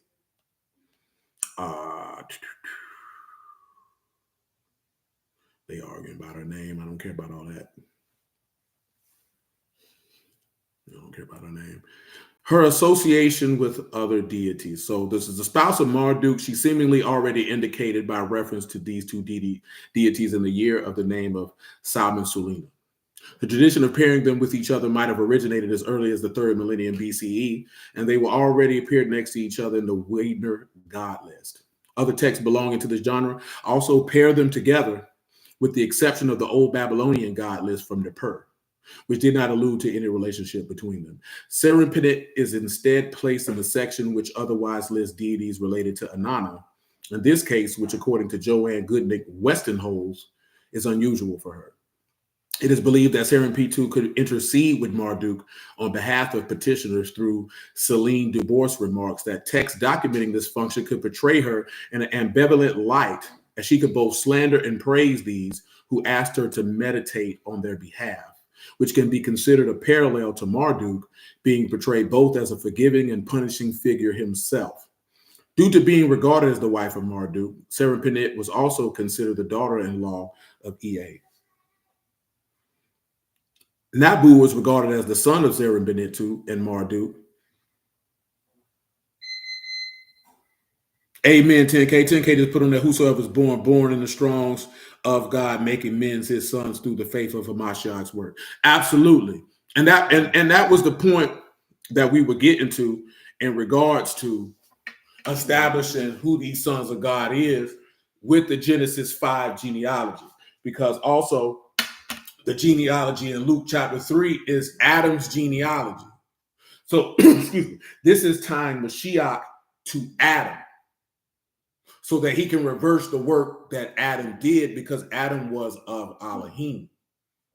This is also showing you how this can turn around to where Mashiach would be as Noah, being perfect in his generations. You understand what I'm telling you? So all these things go together, because just briefly, and we can examine it more in depth in a moment. But the sons of Elohim having, just go ahead and get it. Read it for me. Genesis 6 and 4. I'll finish with this in a moment. Let me do this now while it's in my brain. It's been in my brain for about 20, 30 minutes. Shalom, Amuna. We had to work our way there. But all that we were talking about is how the grace was poured into his lips, because this is the favor that you're getting extended, that you can become the sons of God. This is the part that when people look at that, they're neglecting that. This goes back to the conversation we had about there's a man who maketh himself poor yet have great riches, and that through his poverty we were able to be made rich, because the ransom of a man's life is his riches. And he said he did not come to be served, but to serve, and to make his life a ransom for many, so that he could be your gadol, or your kinsman redeemer, to redeem you from the grave. You know what I'm talking about? So when you take a look at it from that particular aspect, you seeing how this is coming to make you perfect in your generations. Because once you're born of Mashiach, now you are a part technically of that genealogy in Genesis chapter 5. Because remember, Genesis 2 said these are the genealogies of heaven, and that's total death. This is the descendancy. And Adam is a part of that descendancy that you see there. You understand? See, he done left now because he think he done then he gonna go make a room. Go do what you do.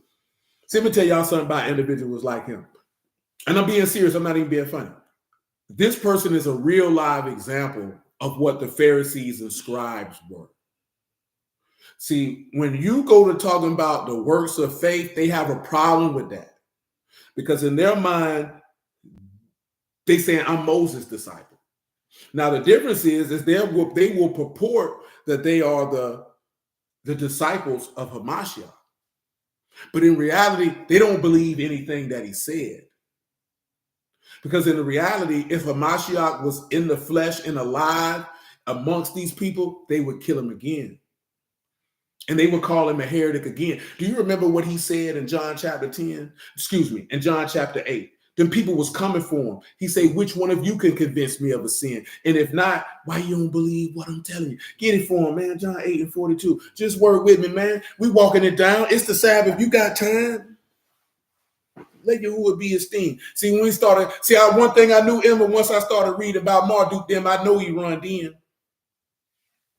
I know he run in because that's outside the scope of his expertise. He don't know nothing about no Sukkot Benov, and that's in the text. He don't know why that's important to understand the background of that and the deities attached to that, because your forefathers was worshiping them, blaspheming the name of their God. He said they almost never preach Yahushua's word too. Ain't it though? It is a hard twist. Pause. You know what I'm saying? Indeed. Go ahead, man. So Yahushua said unto them, if Elohim were your Abba, you would love me, for I proceeded forth and came from Elohim. Did he tell you in Isaiah chapter 51, man, he said, a law proceeded from me? He said, if you loved Elohim, you would love me because I come from him. Well, what's the only thing ever came from Elohim? It was a word. A law didn't come from God. He didn't give Adam no law. He gave him a word. He gave them a promise. Nobody pays attention to that. The sons of God have the promises of God. Always remember that. The sons and daughters of the living Elohim have the promises of Elohim.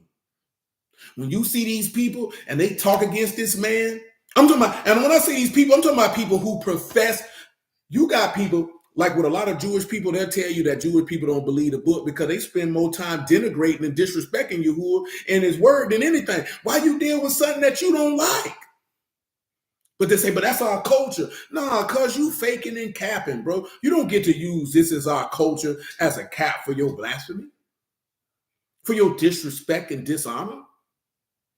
Nigga, you don't even believe it. Because they think belief is something totally different than what the text say. You don't trust that this man is who he says he is. You don't trust that he gonna do what he said he gonna do. You calling him a liar to, imagine if somebody called you a liar to your face every day. How would you perceive that? You know what I'm saying? Think about that, man. You got to think about that. They call this man a liar to his face every day. This man came in here and sat in here for 45 minutes because he wanted to know, do y'all believe in keeping the law? Nigga, what? This man old enough to be most of y'all in here daddies, probably mine too. Some of y'all granddaddies. Now, why did I say that? He said, I've not seen such ignorance since I first got in the world. Let me tell you something. I'm not being funny. And I'm not saying this to just denigrate this man for the sake of doing it. I'm telling you this for an example. This is why young people don't listen to older people. He is an example of that. He is an example of that. He definitely did make elders look bad, but he's an example of that. He's an example why younger people avoid the older generation, unfortunately, because you're abrasive, you're uncaring, you're unloving, you're unmerciful, you lack compassion, you have no understanding, you have no tact, no skill, no ability whatsoever to allure, as it says in Hosea, or to speak to the hearts of men. So nobody's going to listen to you. That's what the promises of God do. It speaks to the hearts of men. Remember, he said, I will allure you in Hosea 2 and 14 to be specific. And he said, I will speak to you comfortably. Comfortably is the Hebrew word leb. He will speak to your inward man. He said, I will draw you. You know, I tell y'all these verses all the time because they're important. That means this who he is, this how he operates. He said, I'm going to draw you with love and kindness. He never told you he was going to draw you with no law. He never said that. They can't even read that. They can't even show you that.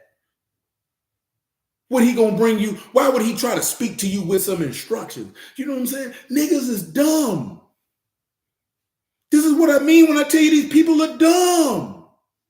Because they think that when you focus on the promises of your maker and focus on the righteousness of your maker, that takes away from the law. Do you see how that's what we were talking about last week about be not over righteous? Because you want to justify yourself more than God. You want to be righteous in your own eyes and say, God owe me. He owe me. He got to reward me. Tell you to keep the law and in the same breath tell you he a sinner. And then tell you you're going to be destroyed for turning your ear from the law. You turn the ear from your law in your life, cuz. That was a living example of what we were talking about before he came in here. These people think telling you to keep the law is better than actually doing it. Do you understand how astronomically stupid that is? Do you understand how fake that is? Do you understand that this man really showed us a living example of what I was talking about not being authentic? Because you're telling me to keep something and in the same breath telling me you don't do that and expecting me to respect it. Come on, man. Come on, man. That is insane. And it irks my soul because somebody going to go to hell behind that. Somebody going to go to hell behind that, blood. That's not no game, man. Amen, Omar. Man, that's not no game, man. He said, I noticed he didn't respond to any of it. So he didn't know what you were talking about. No, he did. He didn't. That's outside the scope of his expertise. You know what I'm saying? That's above his security classification. You know what I'm saying? Yahuwah ain't gave him that level of classification. You know what I'm saying? He ain't got the security classification. No disrespect to the organization that he belonged to. They don't get off into the word like that. He can't respond to it. Because what is he gonna say? What you gonna say when the book say, whosoever dwell in him don't commit sin, and whosoever sin neither seen him or known him? What you gonna say to that? The only thing you can do is to come back with nah, because he talking about name the topic. That's what he said in the earlier. Name the topic. Come on, name the topic. Name the topic for what? This is all these people want to do. They just want to fight. This man got a wife, man. Go fight her. Like married people do. Go wrestle with her. Why do you want to wrestle with dudes? What's wrong with you? Got a whole wife, man. You see, I feel like that's why some brothers overcomplicate the laws like the Jewish people do. Yeah, they do. Let me tell y'all something, man. These people have to press the laws on you like that to make themselves feel better about their own inadequacies. Remember what the Lord said in John chapter 7 when the people wanted to stone him. You know what I'm talking about? That's right, going to room, ain't got no word in it. Remember he said, man, y'all want to stone me for healing a man? He said Moses sacrificed. Just get it for him. John 7 and 17, man. Make it 15. He said, profaning Shabbat study and the Sabbath breath of others. Yeah, and that's why I said that to him, and because he should have took that as disrespect. That's why I mentioned to him that you fake and you flaw, because you won't allow nobody else to do that in your room, but you feel like other people are supposed to do that for you. That's why after that, that's why I'm not going to talk to you. I'm going to just give you this work. You know what I'm saying? Because you don't even hold to the same standard that you're holding other people to. So I don't respect you as a man. Because you're not a man. Because men don't do that. You know what I'm saying? I'm just being honest with you. If a man say, hey, man, I don't let people come up and do that in my room, he going to come to somebody else's space and show that same respect because I don't allow that in my house. But when you go to somebody else's house and then you want them, it's the same token, right? If you got certain things you don't want people to do at your house, but you go to somebody else's house and do it. Regardless if that's their rules or not. If you don't do it at your house, you're not going to do it at somebody else's house. Not because it's their house, but because I don't do that at my house. I don't care if you let people, you know what I'm saying, take a dump, wipe their butt with their hands and smear it on the wall. I ain't going to do it. I don't do it at home. You know what I'm saying? Okay, y'all smoke cigarettes, you dump the ashes on the floor. Well, I don't do that at my house. We got an ashtray. You know, you've been in them houses we was in one today. Jimmy around here like to messing with a dude. He said, boy, you spend the night over here? The cellar right here. I'm like, hell no. I said, these people in here living fine. I don't even know how they slept in here. And you know what I happened to find in one of them rooms? An unused prophylactic. I said, well, y'all, they was having sex in here? Man, I wouldn't even pull my member out in here to use the bathroom. People just living foul, man. Then they had a nerve to go to somebody else's house and say, y'all need to clean up in here. The nerve. How dare you? You don't keep this standard at your house. So once you see that, I know that you're not a man of integrity or honor or respect. So there's no need for me to render respect to you. Because you're not do it. And that's a problem with a lot of these people in their word, man. They're not men of honor and respect and integrity. You know what I'm saying? But yet they feel like they should get that in return. I don't know how. John 7:15. I need to read my book. I need to get my book ready. Hold on, y'all. I'm sorry. They say the young D. Marvel saying, how know this man letters having never learned? How does man know letters having never learned? Yahushua answered them and said, my doctrine is not mine. My doctrine is not mine. But his that sent me. But his that sent me. If any man will do his will, he shall know the doctrine. Whether it be of Elohim or I speak of myself. Hold on. Now listen, right? I got a few books here. We got the ancient records of Assyria and Babylonia. We have the netting Marduk, the concept of hidden transcripts and the transfer of cultural knowledge from Mesopotamia to Judean texts. And what was I on that? I was looking at it. Oh yeah, and Yahuwah versus Marduk, creation theology in Isaiah 40 and 55. All these books are by way of Mama Steph. So we appreciate that. So we're going to come through here and dig out what we can dig out in these particular books. Because it's a short snapshot. You know what I'm saying?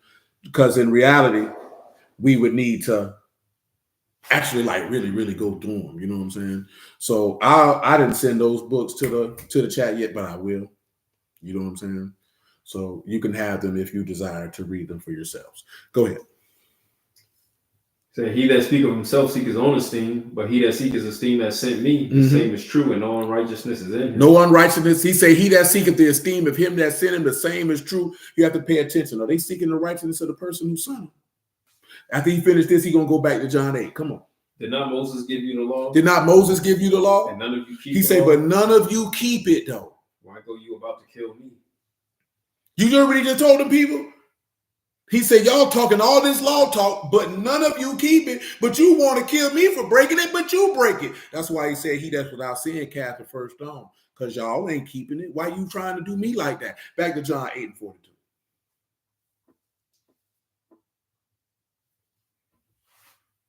One thing I know, man, I used to do that when I was up the road, boy. You hear some niggas with some information they don't want to hear, they get missed. See, if I would have kept going through verses, he would have stayed.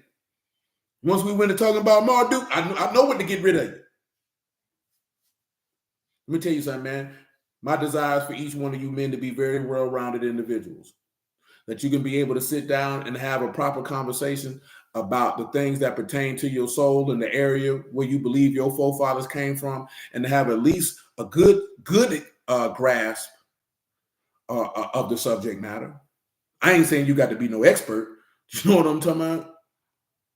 But for you to be a well-rounded individual so you can have an understanding of semblance of the things around you. You did? You say all the faithful law keepers were already. Yeah, man. That's the first thing. So, see, I'm going to tell you something, right? This is another aspect for you to know how somebody works for the devil. When somebody come at you, oh, you believe in keeping the law, they're trying to find a means to accuse you. They're trying to find means to accuse you. What did Satan do when he went up to heaven with Job? He was looking for means to what? Accuse him. What does it says in Revelation about the devil? He was accuser of who? Of the brethren. So when you find people who move like that, that's the spirit of the devil in them. What type of nigga look to find fault in somebody? Y'all don't pay attention to stuff like, why are you trying to find fault in somebody? Who does that? Who does that? That's crazy. I got a homegirl, man. She finally got engaged. She done messed with a lot of goofy niggas she ain't had sex with. At least I don't think she did. And I'm not saying that to be funny. Because when I say she done messed with a lot of niggas, some people might insinuate like that she done had relations with them. Now, me knowing her and her character, I know she ain't had sex with all these. I ain't gonna say she ain't had sex with none because clearly I don't know. I'm not with her vagina. I don't know what it's doing. You know what I'm talking about? But my point is, me knowing her character, I don't believe that she lived her life like that. You know what I'm saying? And not just because of some word, because that's just not her. This is not who she is. You know what I'm saying? So she finally found and got a relationship that she's like, I got it right. It wasn't no toxicity. It was values aligned, all these type of things. Now, she's an oversharer on the internet. I've told her that for years. You need to stop telling people your life. Nobody cares. Stop doing it. But she's not going to do it because that's who she is. She's happy. And of course, people are saying, oh, you need to look at the woo, woo, woo, woo. Like trying to find fault in what she got going on. You know what I'm saying? But you're not there firsthand to really give no advice about what they got going on. You know what I'm saying? You're not there firsthand. It's more so good for you. I hope it work out for you. Not, how you know this nigga gonna do this? And like, what's wrong with you? Who does that? You know what I'm saying? Like, why is you hoping or looking for a reason to why their union ain't gonna work? That's not my business. You know what I'm talking about? I got my own old lady. I can't be worrying about her. You know what I'm talking about? I'm like, man, these niggas crazy, man. You know what I'm saying? That's what I told her. And I told her that too, Mika. I told her that too. I said, you got to stop. Because she shared a video, this lady saying, talking about marriage on the internet to get you attacked. I say, no. She said, talking about marriage will get you attacked. I said, no, talking about marriage won't get you attacked. Talking about it on the internet will. Because I promise to you, nobody in real life is talking negatively about marriage when people are discussing that. If they are, it's because you have a circle of miserable people and you might need new friends. You know what I'm saying? Because at the bare minimum, you might hear somebody say, I just don't believe in legal marriage through the government. We could do X, Y, Z, and that's about as far as they're going to go. But you know why people feel like that? Because you ain't got no woman who love you, and baby, you ain't got no man who love you, and all these niggas want you for is your yams, and all this man wants you, this woman wants you for is your money, and you can't fathom that he like her, and she like him, and they like each other, and they want to be with each other. You can't fathom that. So because you can't fathom that, you want to find fault in that. And it's the same way for people who trust and believe in Yahuwah. These people can't believe that, so they got to find. I know that's what the scribes were doing to the Lord. They were going around trying to find fault with him. That's why he kept posting verses by the wrathful man. You trying to find fault so you can have means to accuse. I already know you the devil's son. You ain't got to tell me. Your actions are telling me.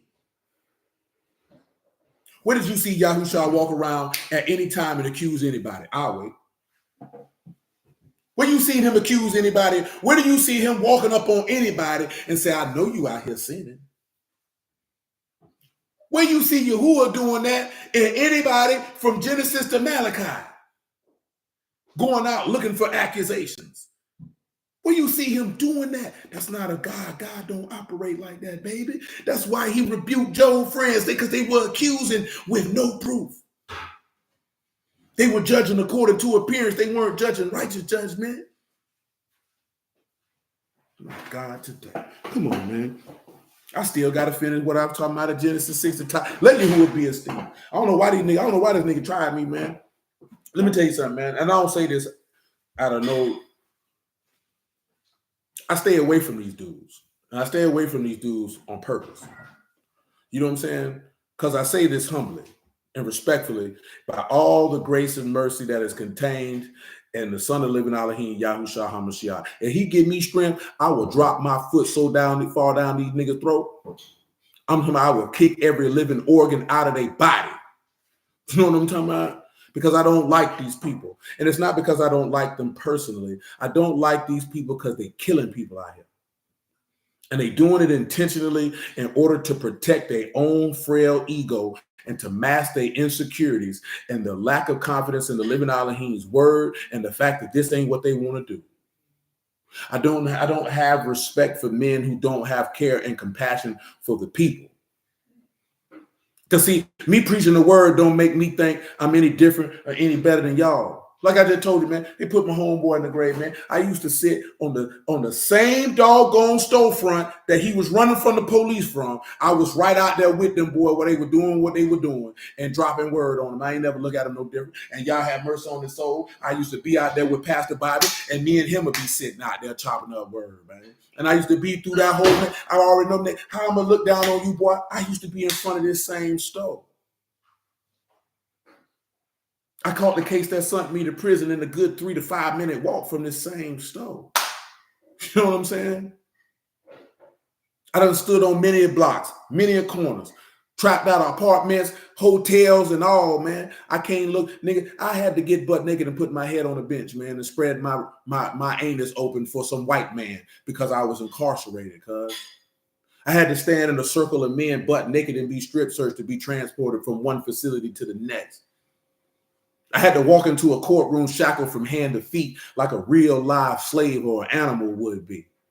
You understand? I done slept in my car, cuz I done been hungry before, man. You know what I'm talking about? I can't never look at nobody and say I'm better than him because this man done gave me a word. That's insane. But see, pussy niggas think that you think like that because that's them. Because they ain't experiencing. And when I went through all that, I was around people just like every last one of y'all. So how I'm going to look at somebody and I ain't think I was better than him when I was down here with him and think just because I got some information, I'm better than him now. And I got the information for only the explicit purpose, but to share it with you. You know what I'm talking about? So how am I better than you when it's my duty to share what this man gave to me with you? So that we can all be what? In the same spot at the same time. That the name of your Yahuwah Hashem Yahushua might shine. That's it, man. That's it. It's nothing more to it than that. Like, these niggas not real, man. These niggas is hoes to me, man. I don't like these people. I don't. And I'm not finna kind of clean that up and cover that up because I don't like a lot of these niggas, man, because they fake. That junk is not real to me, cuz. I'm just not going to look at just because I think you fake and you phony don't mean I got to scream it every time I'm in a room with these dudes. I just know, like, yeah, cuz are goofy. You know what I'm saying? These are goofy. And it's not because whether people believe the word or not. It's their conduct. Because I know men who don't believe the word and they not goofies. What's good, Dave? I know people who may not have the same particular stances that we have on passages. I don't think they goofies. You know what I'm saying? It's because these niggas don't care about us, man. They don't really care about us. That's why I don't like these niggas, man. And I can tell they don't care about us. You can hear it in their conversation. It bristles through the words that they speak. They don't even have to be speaking about the people in general. You can hear it in their words, the contempt they have for us. All you got to do is open your ears and pay attention. Come on with it, man. John 8:42. Let me get in there, man. Yahushua said unto them, if Elohim were your Abba, you would love me, for I proceeded forth and came from Elohim. Neither came I of myself, but he sent me. Why do you not understand my speech? Because you cannot hear my word. Mm-hmm. You are of your father the devil, and the lust of your father you will do. He was a murderer from the beginning, and abode not in the truth. He didn't abide in the truth. There's no truth in him. Ain't no word in him. Listen, if it ain't no truth in him, guess what ain't in him? Ain't no Amath, ain't no Amuna, ain't no Aman. He ain't faithful. We speak a lie, speak of his own, for he is a liar and the father of it. That's it. And because I tell the truth, you believe me not. Because I tell you the truth, you what? Believe me not. Listen. Which of you convince me of sin? Which one of you convince me of a sin? And if I say the truth, why do you not believe? He said, if one of y'all can find a sin on me, and if not, why you don't believe what I'm telling you? He that is of Elohim, here's Elohim's word. He said, you hear them not because you what? Are not of Elohim. My God, today. John chapter 6, man, verse 3. They finna make every video about Lil Durk. I can understand. If you're a content creator in that space, that's good content. Easy to use. It is. I mean, shoot. That's how you make it money. Yeah, that nigga going to prison for the rest of his life, man. No, I'm dead serious. Like, bro, I told her I told her that for. I might mention that, like that federal conspiracy for murder for hire. Mm-hmm. They can seek the death penalty. So that means if you plea bargain out, they probably only going to plea bargain you out to life. So in the federal system, it's 85% of your time. So life means exactly that. And that nigga's an example of a nigga throwing his life away. You know what I'm saying? Nigga just throw their life away to keep it stupid. Yeah, you got kids. This nigga got a wife. You had your whole family and all these people in your organization depending on you. And you threw it away for what? For what? Yeah, that's John dumb, bro. You can't have no sense. He had to ride for his homeboy. I ain't got to ride for nothing. Because we got too much to lose. Because truth be told, if he was really my homeboy, he would be like, you know what, bro? You know, coming for where we coming from, man, if it were back in the days, I would want you to slide on them niggas, bro. But it's too much to lose. Don't do that. Don't throw this away. You threw it away. Let me tell you something, man. Black men are taught to throw away their life every day. You know what I'm saying? Nah, bro, don't throw your life away, cuz. Because once you throw it in the trash can, baby, you can't take it out. I went to the landfill. Once it's to the landfill, it's over. And the landfill is the grave or that cell. Can't throw your life away like that, man. Not when you got people depending on you. Yeah. He gone, cuz. He gone, man. And these niggas threw their life away for a couple dollars and a record deal. He promised these niggas a record deal. You willing to go to prison for the rest of your life to do something you could have did in your basement and put it on SoundCloud like the rest of these non-rapping niggas.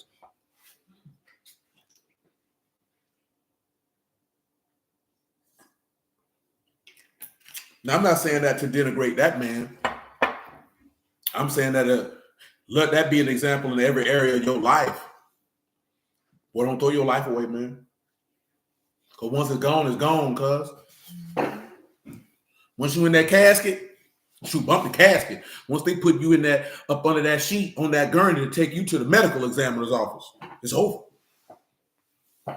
Once they come knocking on that door talking about we got a warrant for your arrest, it's over. Once you trusted your righteousness to go commit sin, it's over. You know what I'm saying? You can't throw your life away like that, man. You got freedom in the Lord, man. Don't throw your life away, man. Yeah, man. You got to let things just play out how they want to play out. I get it.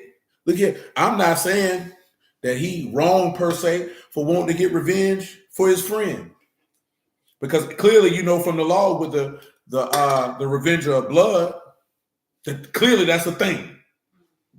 Let's not act like that's a thing. See, people want to act like, oh, you want to kill each other. Revenge is a thing, cuz. Let's not act like that's not a normal course of action when you can literally see in your law that there was an avenger of blood for somebody killing your people. You know what I'm saying? So that's a thing. Everybody don't have the same thought process of you killed my people, I'm going to let the law take care of it. Some people like, nah, I want to take care of it.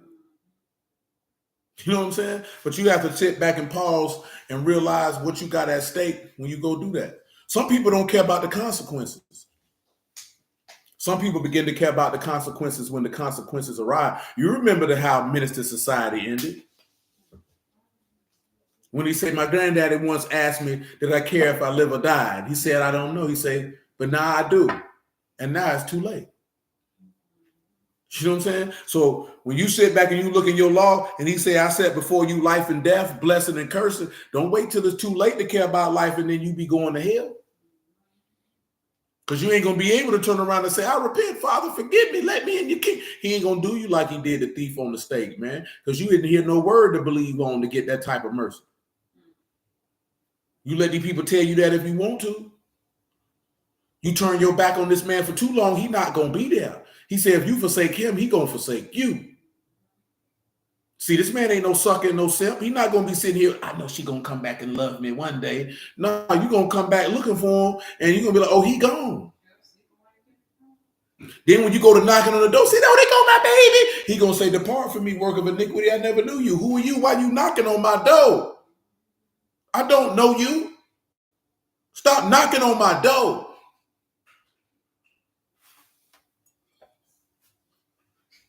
That's right, Joseph. I ain't saying that to be harsh, man. I'm telling you, man, that's the reality of the situation.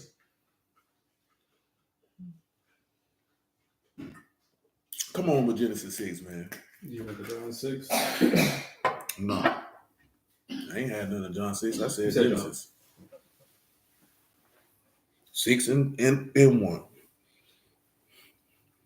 And it came to pass, so men began to multiply on the face of the earth, and daughters were born unto them, that the sons of Elohim saw the daughters of men, that they were fair. They took them wives of all which they chose. And Yahuwah said, my ruach shall not always strive with man, for that he is also flesh. Now, you know, a lot of people sit back and talk about, you know, why Cain wasn't in Adam's genealogy.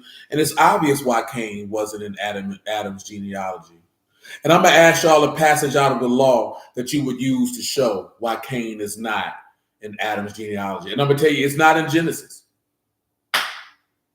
I could give you two, one from the law and one from the prophets. Matter of fact, two from the prophets, if you would. Shoot, maybe even one out the Psalms that you could go to show you why Cain's name is not in his genealogy. And we've already went over passages to deal with why Cain's name is not in his genealogy. But now it's just time for you gentlemen to think. And you ladies too, if you desire to participate. I'm not excluding y'all. I just always say gentlemen. Does it?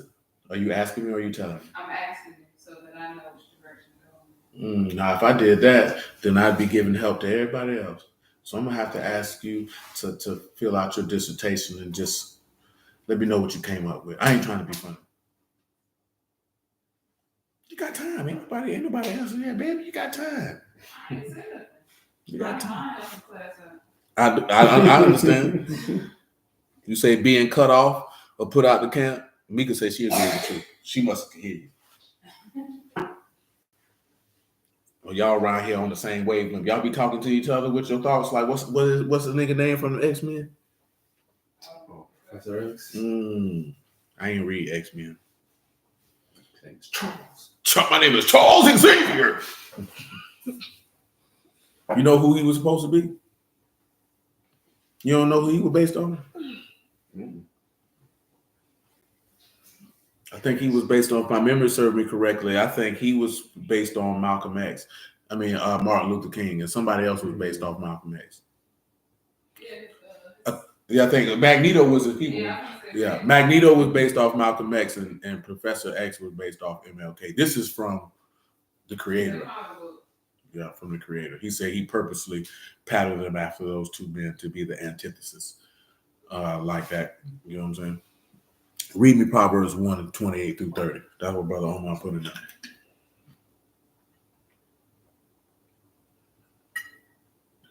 And then shall they call upon me, but I will not answer. They shall seek me early, but they shall not find me. Mm-hmm. For that they hated knowledge and did not choose the fear of Yahuwah. Mm-hmm. They would none of my counsel. They despised all my reproof. I can see why you would say that, but that ain't the one. That's not the one why you don't see Cain in Genesis chapter 5. Now you got to ask yourself, what did Cain do? What did Cain do? Cain committed murder. Mm-hmm. Remember, and guess what Yahuwah did for Cain? What did he do? He forgave him. He showed mercy and he forgave him. People look at that because he didn't kill him. But remember, he said he forgives sin, iniquity, and transgression, but by what? No mean clear the guilty. So there was a punishment for Cain. But why was Cain not in Genesis chapter 5? Well, we already talked about that you have to be perfect in your what? So committing murder means Cain was not perfect in his generations. So therefore, he can't be included because he's not innocent. So then that would take us to what? Exodus 32. And he say, hey, man, blot me out of your book. He say, he that sinned against me, I'll do what? I'll blot him out of my book. Then what does Malachi 3:18 say, or 17 or 16, one of them? And then they spake often one to another, and a book of remembrance was written before him of those who thought upon the name of Yahuwah. Cain didn't remember Yahuwah in his actions, so therefore, why? Remember, because the stars in heaven in Genesis chapter 2 said this is the genealogy of those whose names written in heaven. Cain's name can't be written in heaven because the love of God ain't in him because he a murderer. He don't love the brethren. He can't pass from life to death and be in the genealogy of life when he was a killer.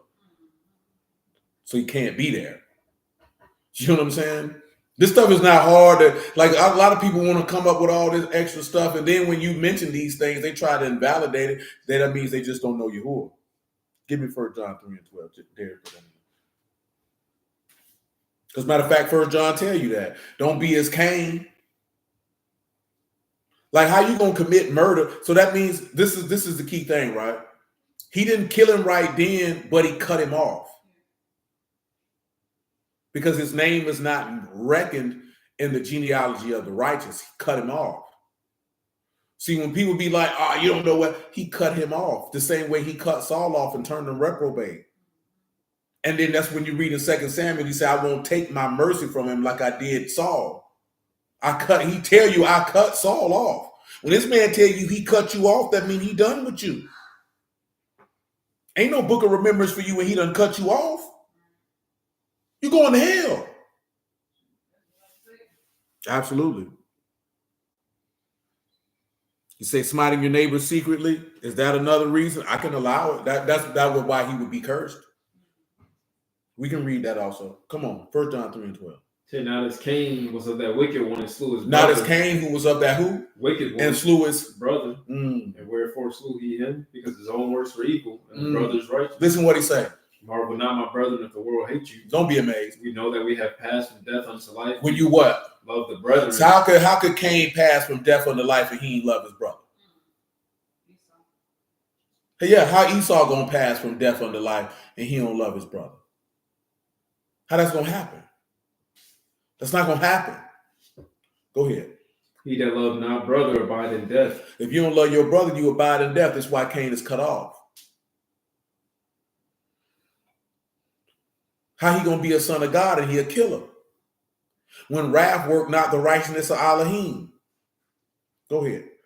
Whosoever hate his brother is a murderer. You're a murderer. And you know that no murderer have eternal life abiding in him. So how is Cain's name going to be mentioned in this passage in Genesis 5? How is Cain going to be mentioned in Luke chapter 3 when he ain't got eternal life abiding in him? He a murderer. And listen, it wasn't just the act of murder. He was a murderer before he killed him. Read it again. He was a murderer before he killed him.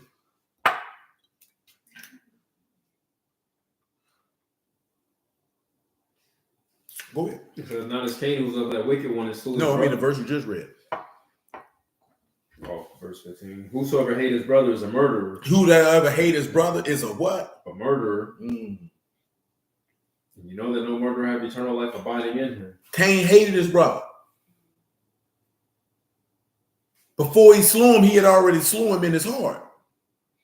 All he needed after that was the opportunity. Go ahead, man. Hereby perceive we the love because he laid down his life for us. We ought to lay down our life for the who? For the brethren. That's right. Praise you. We'll stop right there. Listen, let me tell you something, man. I told you this before. This is a real life situation. You go to Deuteronomy 27 to 17. This is a real life situation, right? Might be verse 15. When I went to prison, man, and I seen all these dudes participating in homosexual activity, and a lot of them didn't have a lot of time who were participating in it. Because you know the stereotype, right? The stereotype tells you the people who participate in that is the dudes who got life, the dudes who got all the time. I told y'all this plenty of times, you know what I'm saying? But when you actually get there, that's not what's happening. Siddiq, no, because he worked in the prison. It don't be the dudes with all the time. It's the dudes who coming home. You know what I'm saying? So then people be like, oh, he must have went up there and got turned out. And I'm like, no. That man was like that before he got here. That was in his heart before he got here. But he never had the opportunity to exercise what was in his heart. So when he got in this environment, this was the first time that he had the opportunity to exercise what was in his heart. The minute Yahuwah accepted Abel and not him, and he said, why is your countenance mad? Because it said Cain was what? He was angry. So from that moment, the hatred he had in his brother started then. The thought process of killing his brother started then. Now all he needed was the opportunity, as Omar did put it here, man, to smite his brother secretly. Now he's damned. Which is the same thing the scribes did to the Lord by going to get Jews. You know what I'm saying? That's why all them people were cursed. Even before they said, let his blood be on our children's children. That's why all them people were cursed. Go ahead, man. Tell me what verse 15 says. We just want the one that whoever. It's verse 24. Deuteronomy 27 and 24. Say, cursed be he that smite his neighbor secretly, and all the people shall say amen. Tell them what smite mean. I know y'all know what it means. This is for those who may not. Excuse me. That's nakah, to strike, smite, hit, beat, slay, or kill. To kill. You want to look here, man. A lot of people done smited their neighbor secretly and never laid a hand on him. My God, today. A lot of people done did that. You know how many brews walk around here, they going to hell because they murderers? Because you hate your brother without a cause. This person ain't did nothing to you. And if you had the opportunity, you would kill him. That's why he says it's not that what go into a man that defile him, but what come out. And that man say murderers was one of those things. My Lord. He said, could that thought process apply for Satan as well towards Yahushua? Satan didn't necessarily want to kill the Lord. You know what I'm talking about? Satan just want to have his own thing going on. See, Satan want to be worshipped. You know what I'm talking about? See, if Satan could get what he want and the Lord can still be over here and not fool with him, Satan would be cool with that. You know what I'm talking about? You know how we know that? Because when he said, hey, man, bow down and worship me. You know what I'm talking about? Satan never really tried to take the Lord out. Now, of course, Satan got into Judas, but that's to be adversarial because he's just an adversary, so he's going to be an opponent. You know what I'm talking about? But like just sitting here like, yeah. Also, are you finished? Do it. No, so do you think, so Joseph's brothers were saved because they didn't kill him? Then they plot to kill him? Yeah, and Judah told him no. Yeah. Said, nah, man, we can't do that. But would it be different because they did have a reason to hate him? They did have hate in their heart for their brother, which is what made them go. Remember, because they said they hated the dreams that he dreamed. Yeah, that's what I said. Since they had a reason, because you said without cause. They didn't have a hating him for the dreams that he dreamed them because your daddy loved them more than you was not cause. Gotcha. You know what I'm saying? See, could we say that covetous would bring forth that? Yeah, coveting does bring that out. Coveting will definitely make you kill somebody. That's why he tell you not to covet. You know what I'm saying? But once you go to coveting what somebody got, you'll be willing to take it. And taking somebody's life would not be out the realms of possibility. You know what I'm saying? This is why we always have conversations repeatedly about your mindset, because it's the way that you think that's going to dictate how you behave. That's why he told you to do what with your mind? Renew it. He said, make you a Kadash mind, a new heart, and a new spirit, because the one you got, it ain't working. See, somebody will talk about why people always say it's got to be like a lot of people, they want to be their own God, and that's okay. That's your business. But this is what I was angling to. 2 Corinthians 6 and 14, because I'm going to keep on and I ain't going to read what I wanted to read. Because we ain't even, well, you know what? I'm not going to say that. Praise be to Yahuwah. It went the way it was supposed to go because Jacob got us off track on the way that we wanted to go. But clearly the Lord wanted us to get off track so he could get this work. You know what I'm saying? But I ain't in no rush. Because if I got to do a whole new playlist and let it just be Sakof Benof to get this stuff on the street, then that's what I'm going to do. You know what I'm saying?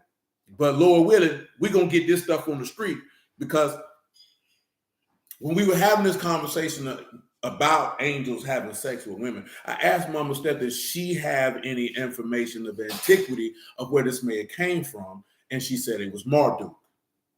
You know what I'm talking about? And then as I was sitting on the couch the other day, I forgot what, but Sakof Benof came to my mind. And when I talked to Mama Steph about it, she said Marduk was associated with that. And I say, my God, today, that's 2 times in 1 week that this damn Marmaduke done came up. You know what Marmaduke? You look like you watched it. You know what I'm saying? He came up. I said, we got to talk about him because we talk about Sakof Benof. That's why we talk about in Genesis 6 now. And that's why we got other things, because Marduk has been compared to Yahuwah in certain scholars' writings. I don't think a lot of y'all are aware of that. I know you might be aware that Baal is compared to Yahuwah in a lot of scholars' writings because of the mixing of the religions is forth as the Israelites taking these people practices and putting Yahuwah's name on it. The way that they took that golden calf and said it was Yahuwah. Remember that in Exodus, they did that.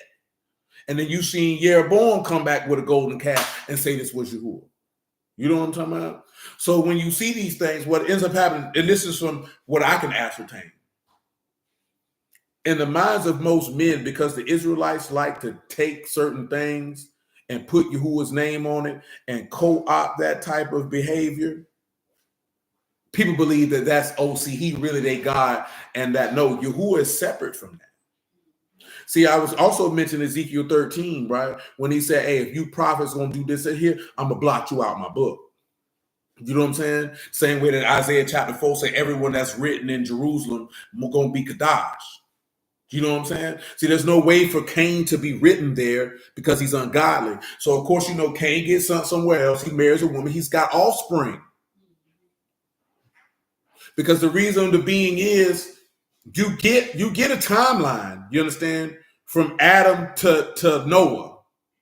It's 4 of us. That's a lot of generations. How many generations is that? Let me see. We're just gonna count from each man to his son. I don't know if that's the proper way to do it, but that's what we're gonna do today. So when you got Adam and Seth, that's what? That's 1 generation. Then you go from Seth to Enos, and now you're down to 2. And then from Enos to Canaan, now you got 3. And of course, remember, right? This is 815 plus years. At least that's how long Canaan lived with sons and daughters. And then to Mahalalel. And then to Jared. And then to Enoch. All these men having sons and daughters. And then to Methuselah. And from Methuselah to Lamech. And from Lamech to Noah. All these men are producing offspring. You understand? Now, Cain's family is not going to be talked about. You know why? Because Cain is not relevant. You have to understand something about Yahuwah. Why would he talk about a wicked man and his offspring for? Why would they be important to the righteous? Why? See, if you're of an intellectual mind frame, it would be important to you. Because you will want to know that. Well, what went on with them? I can understand that from looking at it from that point of view. If you're looking at it from a godly point of view, why would you care? I don't care what sinners do. I don't care what they have going on. So now you have this influx of people during the time of Noah.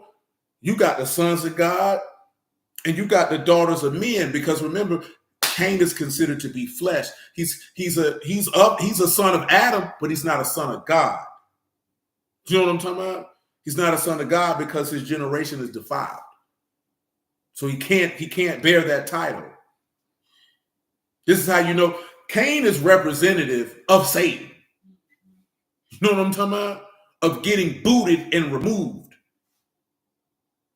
You're booted now. That's why I say when people say, he said he's of the serpent seed, and they think, because again, a fantastical story. You wanted to believe that Satan laid down and had sex with Eve, which makes it easier for people to believe that angels had sex with women. No, he didn't have sex with Eve to produce Cain. Cain is of the serpent seed because he follows the serpent's word. Because whoever you yield your members to obey is your master to whom you obey, whether sin unto death or righteousness unto life. That's why he say, you are of your father, the devil. See, Cain's daddy was Satan. You know why? Because Yahuwah said, if you do good, won't you not be accepted? But if not, sin lie at the door. And that's where your desire going to be. And his desire was to sin. Hold on, Mom, step just something through for us. Yes, ma'am, I certainly shall. And we ain't talk about Zoroaster. See, we could go for days. Now, if you want to talk about some Zoroaster, we have to go get Zara for that. Because if it's anybody who I done ran across that is adept in the history, the chronology, and the information of Zoroastrianism, it is definitely Zara. I ain't never ran across nobody that I know personally. That's that. Well, y'all don't know who that is, but Mom's definitely. That's she's highly equipped in that realm. If you don't know who Zoroaster is, he was a Persian deity, if my memory serves me correctly. You know what I'm talking about? We haven't talked about him a lot because he really don't come up in the time period of the Gospels or ancient Israel. But we can though, because it's good to know. You know what I'm saying? I know some of you may be familiar with who he is. I can read you what she sent me though. Just because I like to share. One thing for certain, we ain't gonna cuff nothing. In Persia, around 1000 CE, Zarathustra, aka Nabu, Marduk's prophet, proclaimed Ahura Mazda, Marduk supreme god. Ahura Mazda, like other Anunnaki spawn religion figureheads, designates an Anunnaki prince, Marduk Satan, whose Aryan Nephilim priests to this day program us. The Avesta, the Zoroastrian holy book, featured the 17 hymns to Ahura Mazda and good's triumph over evil. Before the Persians forced Zarathustra to flee, he preached that we must choose the Anunnaki model, enthusiastic slavery, and conquer. Angra Mayanu. Zoroastrianism touts Marduk as the boss of angels or other Anunnaki. What Marduk says? After Muslims in the 7th century conquered Persia, surviving Zoroastrian Aryans who survived migrated to India as the Parsees, and they comprised 2.5% of India's religious. Marduk played top god to the Persians and to their rivals, the Mycenaean Greeks. The unifier of Greece, Alexander of Macedonia, Marduk's son with Olympia, queen of the Macedonians, won Persia, Babylon, and Egypt. So what we're going to need to do, thank you, Lord Marshall. What we're going to need to do is this. Absolutely. It definitely shows this is what I'm saying, but it shows the connection of Marduk through many religions and his angels. The Anunnaki and changing names through the cultures, which I mentioned that the other day, and this is another tie. But what we're going to need to do, I'm going to sit down and do, because you know that we spent time around the Persians around the time of Xerxes, is we're going to have to go look at the gods that the Persians worshiped during that time period. And it would be obvious that they would co-opt Marduk because they took over from the Babylonians. The Babylonians, Marduk was a Babylonian deity, so they're just going to continue to do the same thing, give a different name, if not keep the same name. You know what I'm saying? This is why you have to pay attention, and this stuff starts to permeate on how Israelites behaved. This is why some people look at this and say, okay, they got this from this, or they got this from that. You know what I'm talking about? But what you're really seeing is these people detailing out. Like I seen a dude say, he found some book of Abraham, and it said Abraham had 12 wives and all this type of stuff. And he was like, how could Moses write about this if Abraham wasn't alive? And he was like, people say Yahuwah told him that, but it ain't written to that. And I'm like, well, stupid nigga, how you think he knew it? How you gonna write about a man who was dead before you were born and have insight and details? You know how stupid these niggas is, man, because they wouldn't understand that Yahuwah wants them to have a basis of a framework to understand this is why I fool with you. I know you heard about Abraham, Isaac, and Jacob, but let me give you a little bit of insight of why I fool with you, because I fool with them. You know what I'm saying? But Israelites are very arrogant because they don't understand that he only fooled with you because he fooled with him. See, if there was no Abraham, he don't fool with you.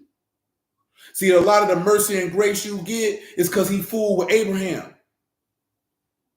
Because remember what John the Baptist told the scribe, man, don't say nothing that God is able to raise up seed to Abraham. God able to raise up seed to Abraham from these stones. Man, he don't need you like that, cuz. But it doesn't formulate in our mind like that. That's why you're not supposed to esteem in your flesh like that. Okay, we Israelites, cool, great. All right, now what? I don't heard people say, well, how are you going to be able to serve God if you don't know who you are? If your ability to serve God is based in knowing what your nationality is, you don't believe the word, cuz. You don't believe the word. You don't believe the word. And again, you could run and tell that and go tell whoever you want to tell, and I tell him to his face. You don't believe the word. If it take you knowing you an Israelite to believe the word, cuz, you don't believe it. It's just that simple. Go do something else. Mom Steph says Nebuchadnezzar, whose name is also mentioned, comes from the Mesopotamian gods Nabu and Marduk. And I think have we talked about Nabu? That's Nebo. You know what I'm saying? Remember, because they gave Daniel them names after their gods. Oh, you didn't know that? Come over here. Come over here to Daniel chapter 1. Let's see what God that is that's mentioned there. Mm-hmm. Yeah, definitely with Daniel. I'm talking about the other ones, though. I said the other ones because I can't remember. Ain't that disrespectful? Mm-hmm. Come over here, Daniel 1:7. Listen to it. And to whom the prince of the eunuchs gave names, for he gave unto Daniel Belshazzar and to Hananiah of Shadrach, and To Mishael of Meshach, and to Azariah of Abednego. Abednego. And Abednego means the servant of Nebo. You know what I'm talking about? And then Meshach is the guest of a king. And then, of course, Belshazzar is obvious. Well, I skipped over Shadrach. I'm sorry. And of course, Shadrach is royal or great scribe.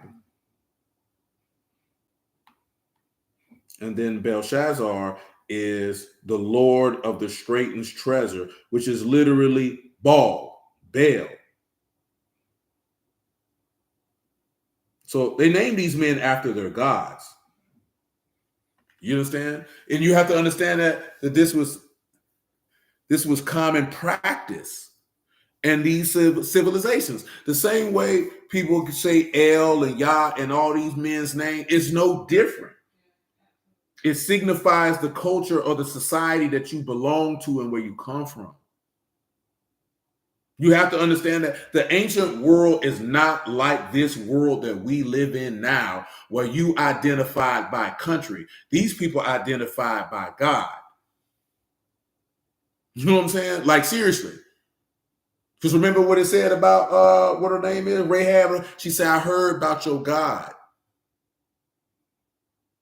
Now, of course, they had their nationalities, but they more so identified by the deity that they worship, because that would be the deity who ruled over that particular land. If you pay attention to that in the text, you see that a lot. Like the Philistines identified with Dagon, because that was the god of the land. That's what it literally, pause. In the book of Jonah, when they was on that ship, what all the men said?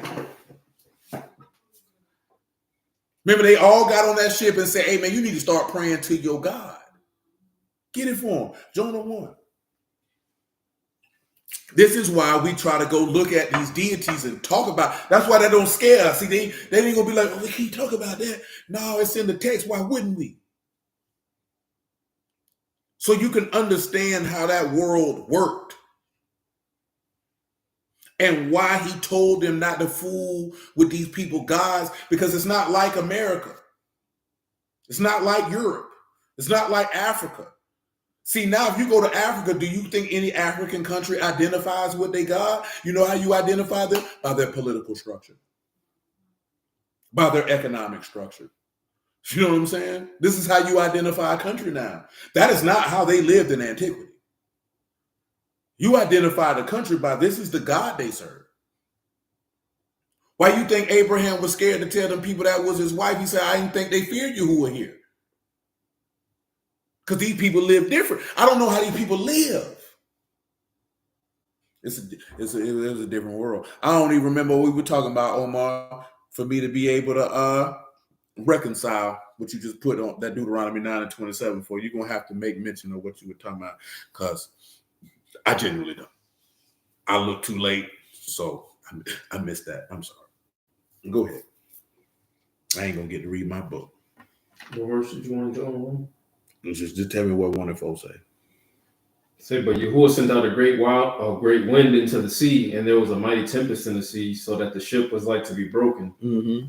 Then the mariners were afraid and cried every man to his God and cast forth the wind. Cried every man to his who? Unto his God. To his who? His God. Now notice, if every man crying unto his God, that means you had different people on that boat who believed in different gods, and they had no strife or contention.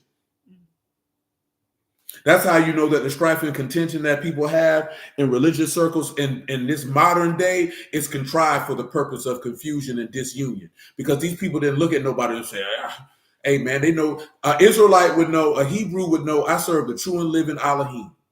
I serve the living Elohim, the creator of heaven and earth. And that's just, but they didn't really care what these other people, they didn't feel the need to say, my God is better than yours, because they already knew that. So they didn't feel the need to do that. So if you want to worship Nebo over here, then worship Nebo then. What that got to do with me? Nothing. Go ahead. Then the mariners were afraid and cried every man unto his God and cast forth the wares that were in the ship into the sea to lighten of them. But Jonah was going down into the sides of the ship, and he lay and was fast asleep. He sleep. So the shipmaster came to him and said unto him, what mean you, O sleeper? Arise, call upon your Elohim. If so be that Elohim will think upon us that we perish not. Look here, man. Jonah was so cool to get away from not doing what the man told him. I'm finna go ahead and go to sleep. That's how you know he didn't want to go. Go ahead. And they said every one to his fellow, come and let us cast lots that we may know whose cause this evil is upon us. They said we got to figure out what going on. So they cast lots, and a lot fell upon Jonah. They said, hey, cuz. Then said they unto him, tell us, we pray you, for whose cause this evil is upon us? What is your occupation? And whence come you? What is your country? And of what people are you?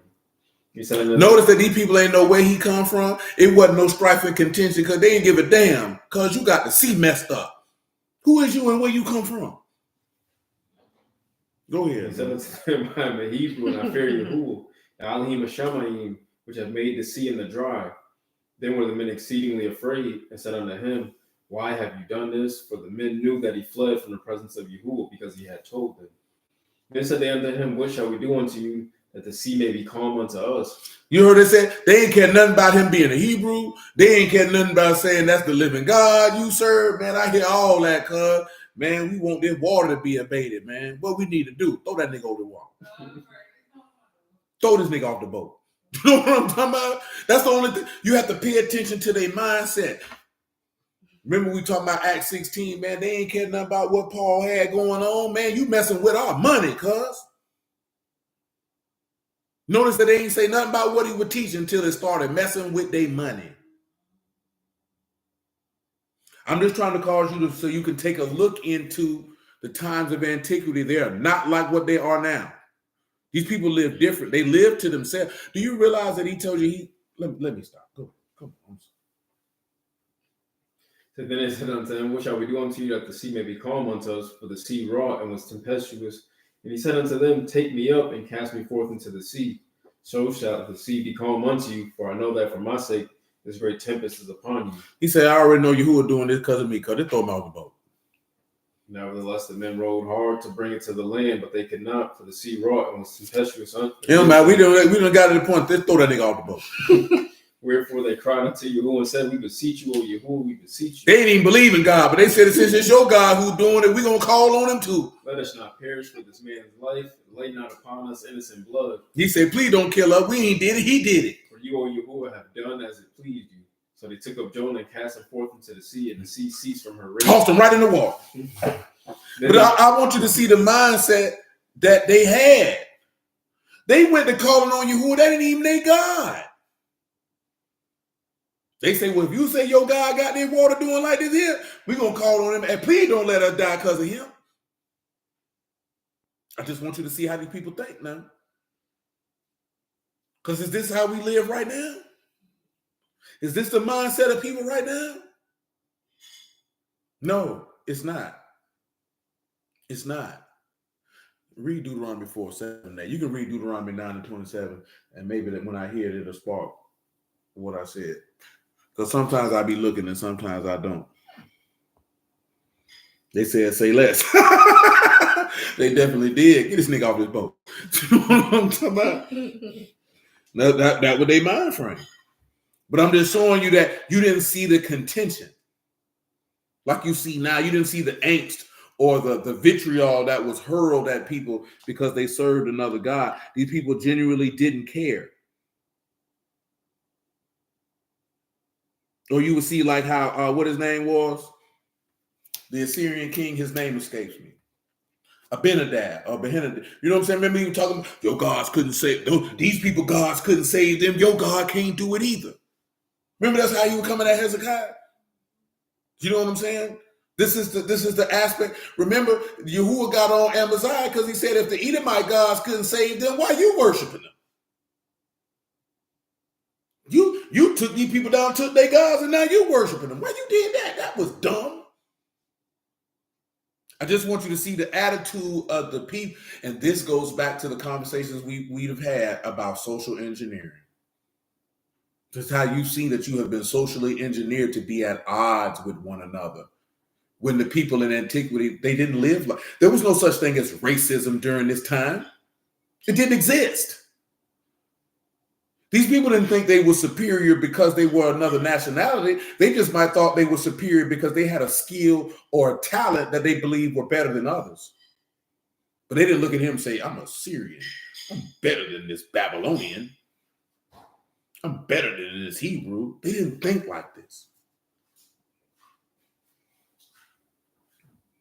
He said, would that be an instance of human sacrifice? Not in that instance. It was more so, we're being troubled because you disobeyed your God. So if we get rid of you, the trouble will go away. You know what I'm saying? Because they weren't actually sacrificing him to Yahuwah. They was like, we get in trouble on this boat because of you. So we get rid of you, the trouble go away. Ha! Now, of course, Jonah told them to throw him off this boat. You know what I'm saying? Because he knew that they were being troubled because he didn't do what Yahuwah told him to do. So we also have to take that into account also. Jonah told him to do it. Clearly, being thrown off, that's how bad he did not want to go to Nineveh and do that. Because remember, he was angry. He felt like them people shouldn't have been saved. Now, does it go into because he thought they were Ninevites? I think he didn't want them to be saved because he seen them as unworthy of God because they were completely and utterly disobedient.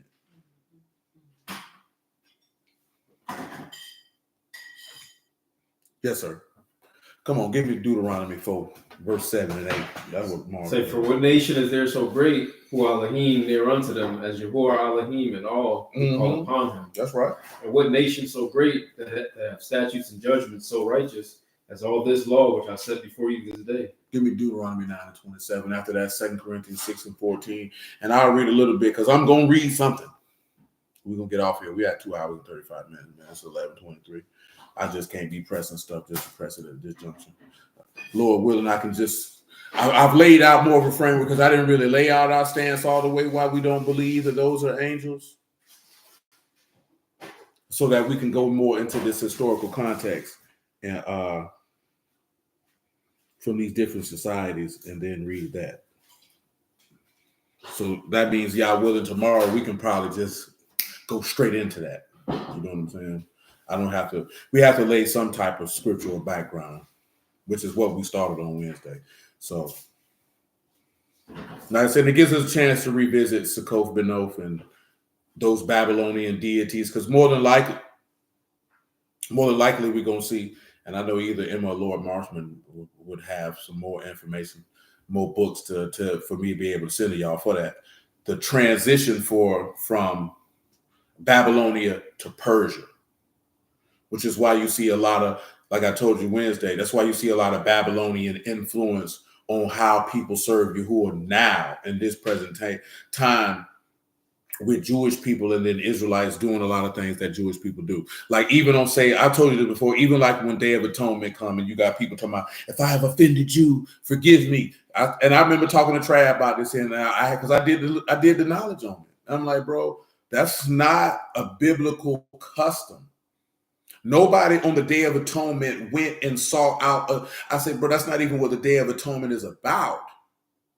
The Day of Atonement is not about you asking forgiveness against somebody you wrong. I'm like, if you wrong somebody, nigga, you're supposed to sort that out immediately, not on the 10th day of the 7th month. That's a Jewish custom, and it's a Babylonian custom, and it's tied to a Babylonian deity. You know what I'm talking about? That's not scriptural. Day of Atonement was to make atonement and reconciliation for the people's sins towards Yahuwah, not towards each other. How the hell if you sinned against somebody in the 1st month, you wait until the 7th month to seek some atonement? You a wicked bastard. Because you knew 6 months ago you was dead wrong. Who told you you was going to live long enough to make that right? The book don't tell you that. The book say go win your brother. Don't wait on it. You walk around all year. So that means if you offended your brother in the 9th month, you're going to wait till all the way to the following year to make that right? That makes sense to you? That's what Brews be doing, though. Man, when I first seen, when I got on the internet fooling with these Brews, man, I seen these boys making all these posts on atonement, talking about, if I've offended you, please forgive me. Nigga, you know who you offended? Call him. Why you making a post on Facebook about it, bro? Go call that man. That's when I knew that these dudes was fake. That's when I knew when these dudes didn't really love each other. That's when I knew these dudes weren't really friends. Because if I know, let me tell you something. Ain't nobody asking no question if I offended you. You know who you offended and who you didn't. You know how you know? Because you live and you alive. You know who you interacted with. Sometimes there's instances you might offend somebody you might not be aware of it, of course. But in general, if you did somebody wrong, you know you did it, didn't you? Exactly. You know what I'm talking about? He said Facebook atonement is wild. It is. Or all of them be posting about how they fasting. I don't care that you hungry, nigga. You know what I'm saying? Same way everybody want to take videos and take pictures in their tents. Man, I don't care nothing about that, cuz. Did you do this for your or because you wanted people to see you? You know, you got to let your light shine. How you letting your light shine when everybody on your friends list is doing the same thing? Well, you wanted to be seen like a half-naked woman on the stroll. You wanted somebody to see you. You know what I'm saying? You wanted some attention. Because if it was for Yahuwah, you wouldn't need to put that up there because it's for Yahuwah. Not for your friends list, not for your Instagram followers, but for Yahuwah. Nobody needed to see that. Nobody wanted to see that. Nobody asked to see it. It's one thing if it was a moment that you know what I'm saying? Y'all like to say, man, it's funny you share. Because that's just regular life stuff. But nah, boy, y'all boy be wanting to be seen, cuz. We out here camp, we in booths for Yahuwah. That ain't no booth, that's a Coben tent, cuz. What you call them things you put up to hold the tent up, man? The stakes. The stakes. Them ain't even real stakes. Them things plastic, cuz, with some nylon in the middle. They had staked them things with wood. 4 cornering. You ain't got to do all that. All you got to do is straighten them out. How you got a booth and you can wash it in the washing machine? Them people ain't have no washing machine. Straight up though. You know what I'm talking about? Come on, man. In the washing machine? You in a booth with a griddle. You talking about you camping out. That man didn't tell you to camp out. A booth was a portable home, a portable tent. Because them people was in the wilderness going from spot to spot. Because it's supposed to be teaching you how you in a portable, a temporary booth in this flesh, waiting for an eternal tabernacle from heaven. Man, ain't got nothing to do with you camping out. He said, I looked at actual booths and they were literally booth type structures, look wooden. Because that's how they're supposed to be made according to the instruction. That's why we done did that before, and then people got offended when I was, because I wasn't never pressed to do it. You know what I'm talking about? Then when some of the people who here now came, they like used to do it. Yeah, okay, you can do it. That's why I'm like, man, I'm not finna keep doing this here, man, because this ain't what the man told us to do. Yeah, cool. I think the year hurricane was the last time, but that was 8 years ago. Dude got mad. He didn't want to do the booths. Well, when you get a booth, I'll do one. He didn't tell you camp out in your backyard or none of that. And I told you this before. Look at the book of Nehemiah, man. Were they not keeping tabernacle then? And I bet you this here, you ain't see them tell nobody to go make booths for nobody. They don't pay attention to that. Let me not say that out loud, man. Some Israelites gonna want to stone me. So guess the difference. You got stones, I'm gonna shoot you. Mm-hmm. Yeah, just say you want to camp out, and that's fine. You know what I'm saying? Let me show you this here what I'm talking about. Let me get the book of Nehemiah. I'm sorry, I'm dragging this out. Read get the 2 Corinthians 6 and 14. Hold on, I'm gonna show you that. This is book of Nehemiah, right? I think it's in chapter 8. I'm gonna show you what was going on. This is chapter 8, verse 9.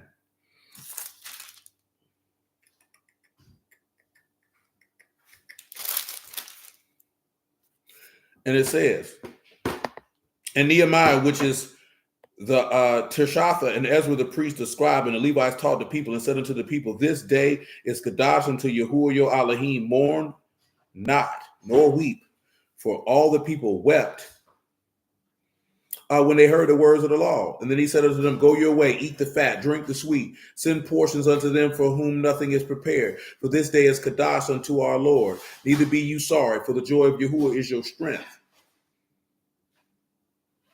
And so the Levites stilled the people, saying, "Hold your peace, for this day is Kadash, neither be you grieved."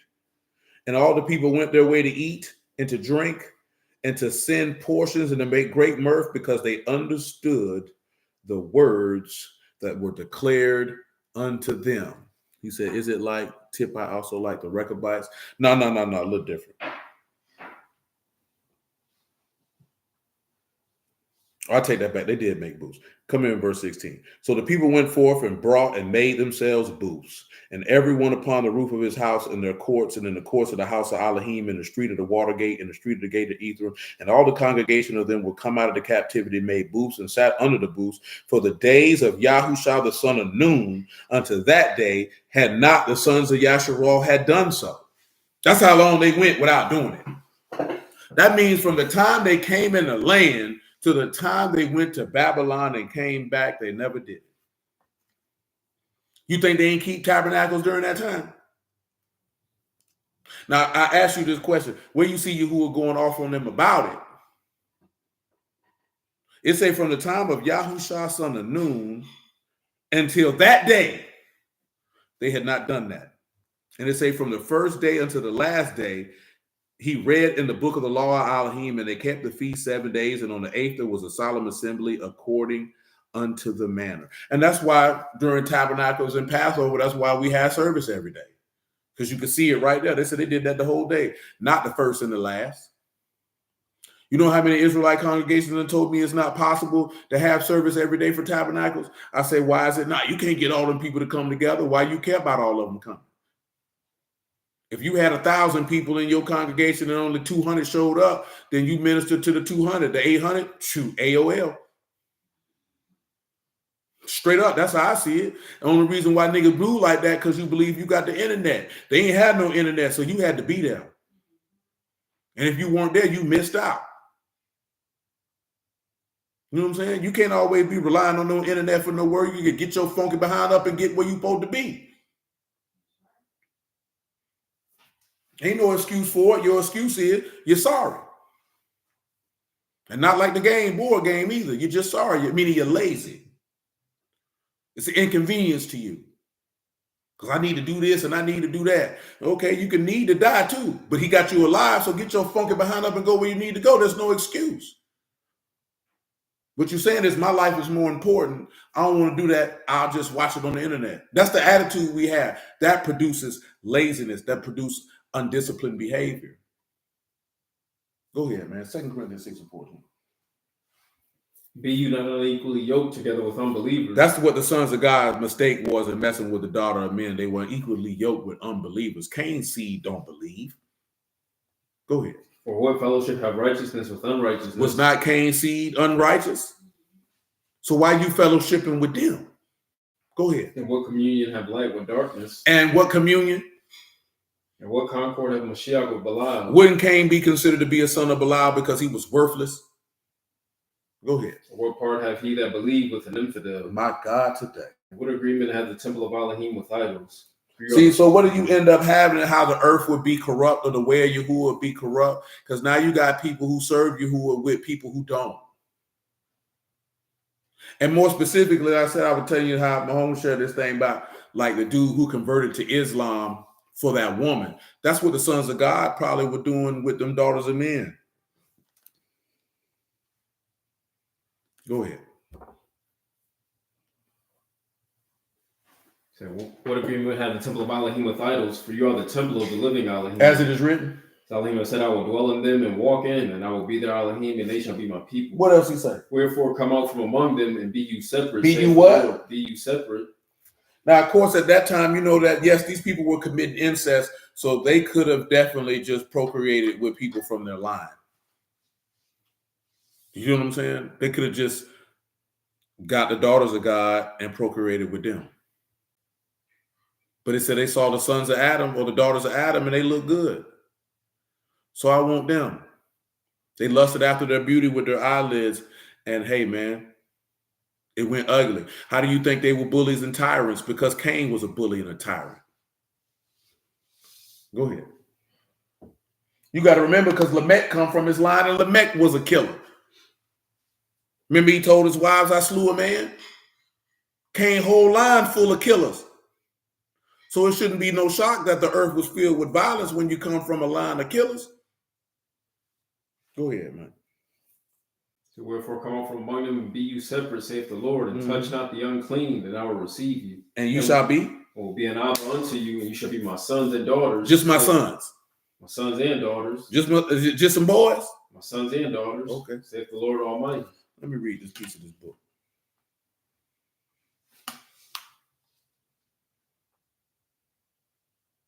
I know I didn't read all the way. This is chapter 1. This is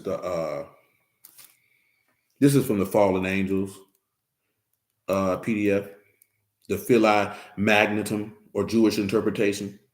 Bini O Elohim equals men of rank. Benoth Adam equals poor women. Improbability is involved in this view. I'll read at least 3 paragraphs.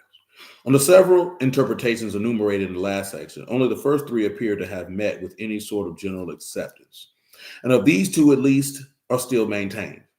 The interpretation of the rabbis, which have placed first in order, which may be determined, the Jewish interpretation is summarily disposed by some of the commentators.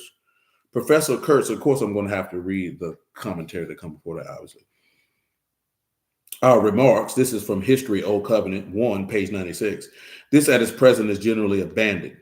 Another that might be dismissed at once is not warranted by the uses of the language is altogether unscriptural, while a third writes that to translate the Bene Ha Elohim, sons of the great, as does Onkelos, or Jewish interpretation with Sadius, is proceeding utterly injudicious and arbitrary. This may be true, although indeed Delitz admits, having regard to PS, I don't know Roman numerals, this interpretation of the sons of Elohim commend itself more than which it means the children of God in the spiritual sense. At all events, interpretation which has the sanction of such names as Abin Ezra and Rashi, as well as the Targums and several versions, deserve somewhat more extended notice than modern writers have bestowed upon it. Let me tell you what the Targums is, because if you know my nigga Triller fool with them Targums. But if you don't know him, then you wouldn't know that. I skipped over something. Would say with Marduk's wife, she had a hairdresser. She had 2 minor hair goddesses who were hairdressers. Ain't that something? They were doing hair back then and getting paid for it.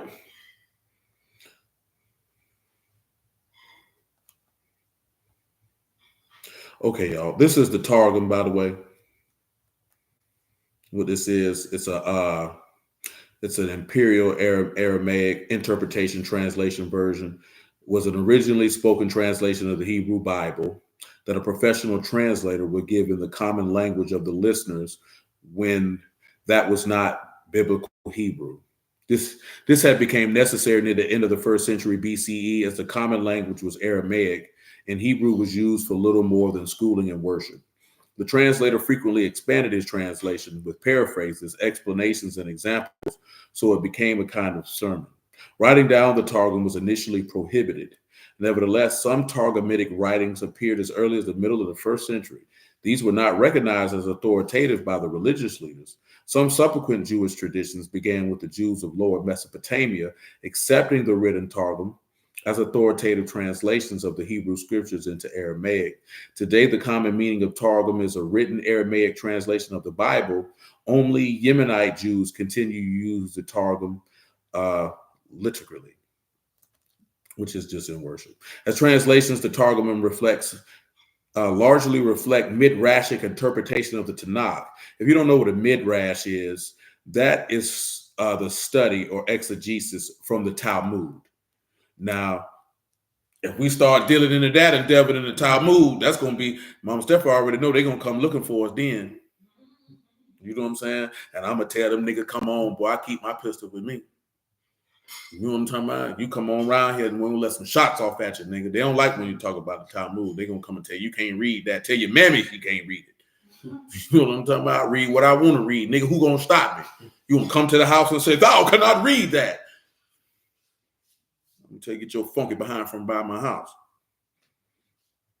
So basically, the Targum reflects Talmudic interpretations They were written and are notable for favoring allegorical readings over anthropomorphisms. Maimonides, for one, notes that this is often the guide for the perplexed. This is true for both the Targums that are fairly literal as well for those that contain many midrash expansions. In 1541, Ela Levita wrote and published the Sefer Metargamen explaining all the Aramaic words found in the Targums. Onkelos Jonathan and Persuado Jonathan. Targumim are used today as the sources in the text critical editions of the Bible. So why is that I mentioned that? Why that's important? Because they mentioned it. Because this Fallen Angels book is being really written from the perspective of quizzing Jewish rabbis. So that means that certain midrash are going to come into play when looking at that. You know what I'm saying? Because it's going to be the rabbi's interpretation. This is what now. See, this is the same token when I told you we'll be looking at that stuff with the New Testament. Some of the stuff that we're looking at now we starting to venture over from the godly perspective to the scholastic perspective. Now, when you delve over to the scholastic perspective, you have to understand that you're gonna need to be diligent. You see how, like we read, I mentioned one of them where the writer. It is to a certain extent. To a certain extent, Joseph asked basically the Targum is the precedent for a lot of their midrash. It has their midrash in it. You know what I'm saying? And I'm not an expert in the Talmud, so I'll just hold my peace for this particular time to say that there, because I've read some of it and then I was like, I ain't want to read this no more. But that was before I was in the Word. I haven't really looked into it a lot since I got in the Word. But because in the Talmud it said that Mary was a whore and that the Lord is burning in hell in hot excrement. You know what I'm saying? And some of the customs that they do it's the same way. I forget what they call it in Islam. They do the same thing in Islam. The hadiths, as this forth is like commentary and all this other type of stuff. Because the hadiths is where it say that you can have sex with a sheep if a woman ain't around. Mika said, it says a man can do unspeakable things to a young child. Yes, I remember. We had a detailed 2-3 days in Grand Risings talking about that, and these niggas tried to act like they didn't know what we were talking about. Or was that they're like 3 days old or something? Yeah, they tried to act like they didn't know what we were talking about. It was very disturbing to say the least. And a lot of them Jewish people that in those couple of days when we were talking about that were trying to play real stupid. And we like, bro, this is what it say, cuz what's up with that? No. So yeah. Y'all don't want to. No, them dudes try to make an excuse and try to clean stuff up like we can't read. You know what I'm saying? They tried to. I remember that. They damn sure tried to. Because that's why they come at you and say you can't read that. That's why they try to discourage people from reading certain things, because this is not scriptural stuff. This is from the rabbi's point of view. Because every Jewish person don't accept the Talmud. You know what I'm saying? Just like every Muslim don't accept the hadiths. You know what I'm talking about? So it depends on who you're coming across when it pertains to these things. You know what I'm saying? But I say that because, and then we almost at 3 hours. We're gonna have to stop. But we'll be primed and ready to go tomorrow. Y'all will. That's where they're writing from. So you would need to understand Talmud. You know what I'm saying? Or at least have some type of base, knowledge base of it. You say with Genesis 4:20, is that any significant? What Genesis 4:23 and 24? Oh, you talking about with Lamech? Yeah, it do. I think we dealt with it before. It's been a while. You know what I'm saying? Y'all willing, we can do it tomorrow. But hallelujah for Yahushua in the word. I appreciate y'all time. I bless y'all the house of Elohim in the name of Yahushua. I would have liked to have read more about Marduk, but Jacob Ward had to get this work. You know what I'm saying? He had to go ahead and get this work. You know what I'm talking about? So I can't apologize to y'all for it, but you know, I had intended to do something else, but we didn't know that the bald head Mr. Clean Man was gonna come around here and act a damn fool. Yahuwah Baruch, yes, sir. So, but like I said, we'll start with Sakof Benof, y'all willing tomorrow, and just go straight into certain things that pertain to Marduk, especially with the comparison that they make to Yahuwah, because at that particular time, during the time of Babylon and Persia, Marduk was the supreme god of that land. Shalom, Joseph, man. Shalom, 10K. He was, and you need to know that, because basically at that point, it was a rival between Marduk and Yahuwah. This is what it was. You know what I'm talking about? Now, was a rival in reality or a rivalry in the perception of man? See, that's another conversation. You know what I'm talking about? But you need to be cognizant and aware of these things. It's been like I said, we never looked at it from the Marduk name, but now we get to travel down a road.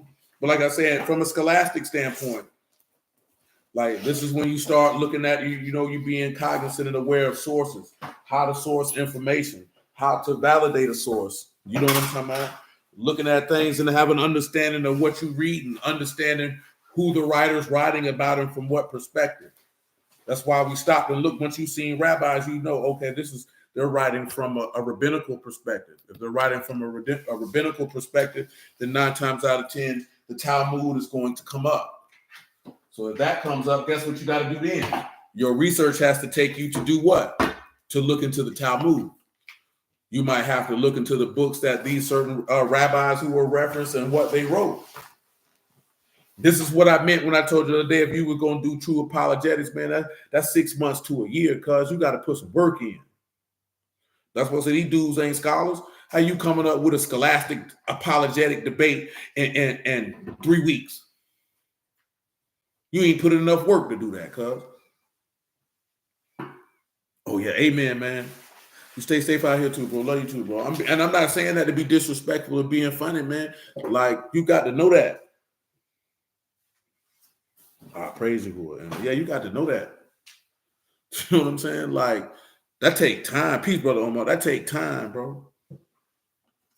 Remember when I told you, man, when you're dealing with a lot of scholars, you need to know who they writing for, what they writing for, who paid them.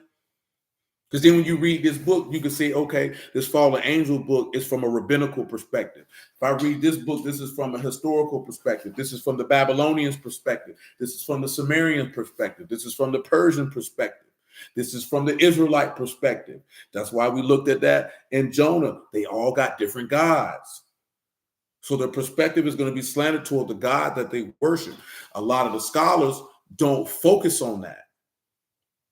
So you have to pay attention to that when you're reading this stuff. You just can't be reading this stuff blind, oh, ho, hum, hum. You have to have a discriminatory mind. You got to take your time. It ain't about how many books you can read. It's about your grasp and understanding of what you read. Because anybody can read a bunch of books. You know what I'm saying? But do you understand what you read? And do you understand how to actually,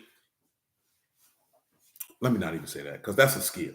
You know what I'm saying? To actually be discriminatory when you're dealing with sources, to know how to comb through them. That is a skill. You know what I'm saying? That is a real deal skill, because people can be influenced by what they read and not paying attention to who. It's no different than anything. Who are you writing it for? What are you writing it for? Why are you writing it for? What is the intended purpose of the writing? What perspective are you writing from? You know what I'm saying? What is the basis and foundation of what you're writing about? Who are the sources and what are their foundation of the source? All this stuff matters. This is how you come up with a real dissertation. This is how you come up with a real thesis. That stuff takes time. Depending on certain doctorate degrees, man, the people have to write their dissertation, take them a year or two to do it. You know what I'm saying? It ain't just like this. This son, they might start in their sophomore year and they got to have this done by their senior year.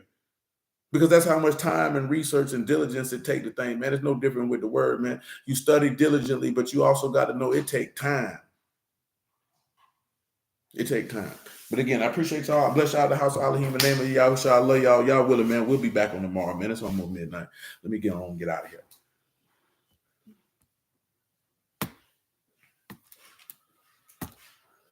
All right, come out.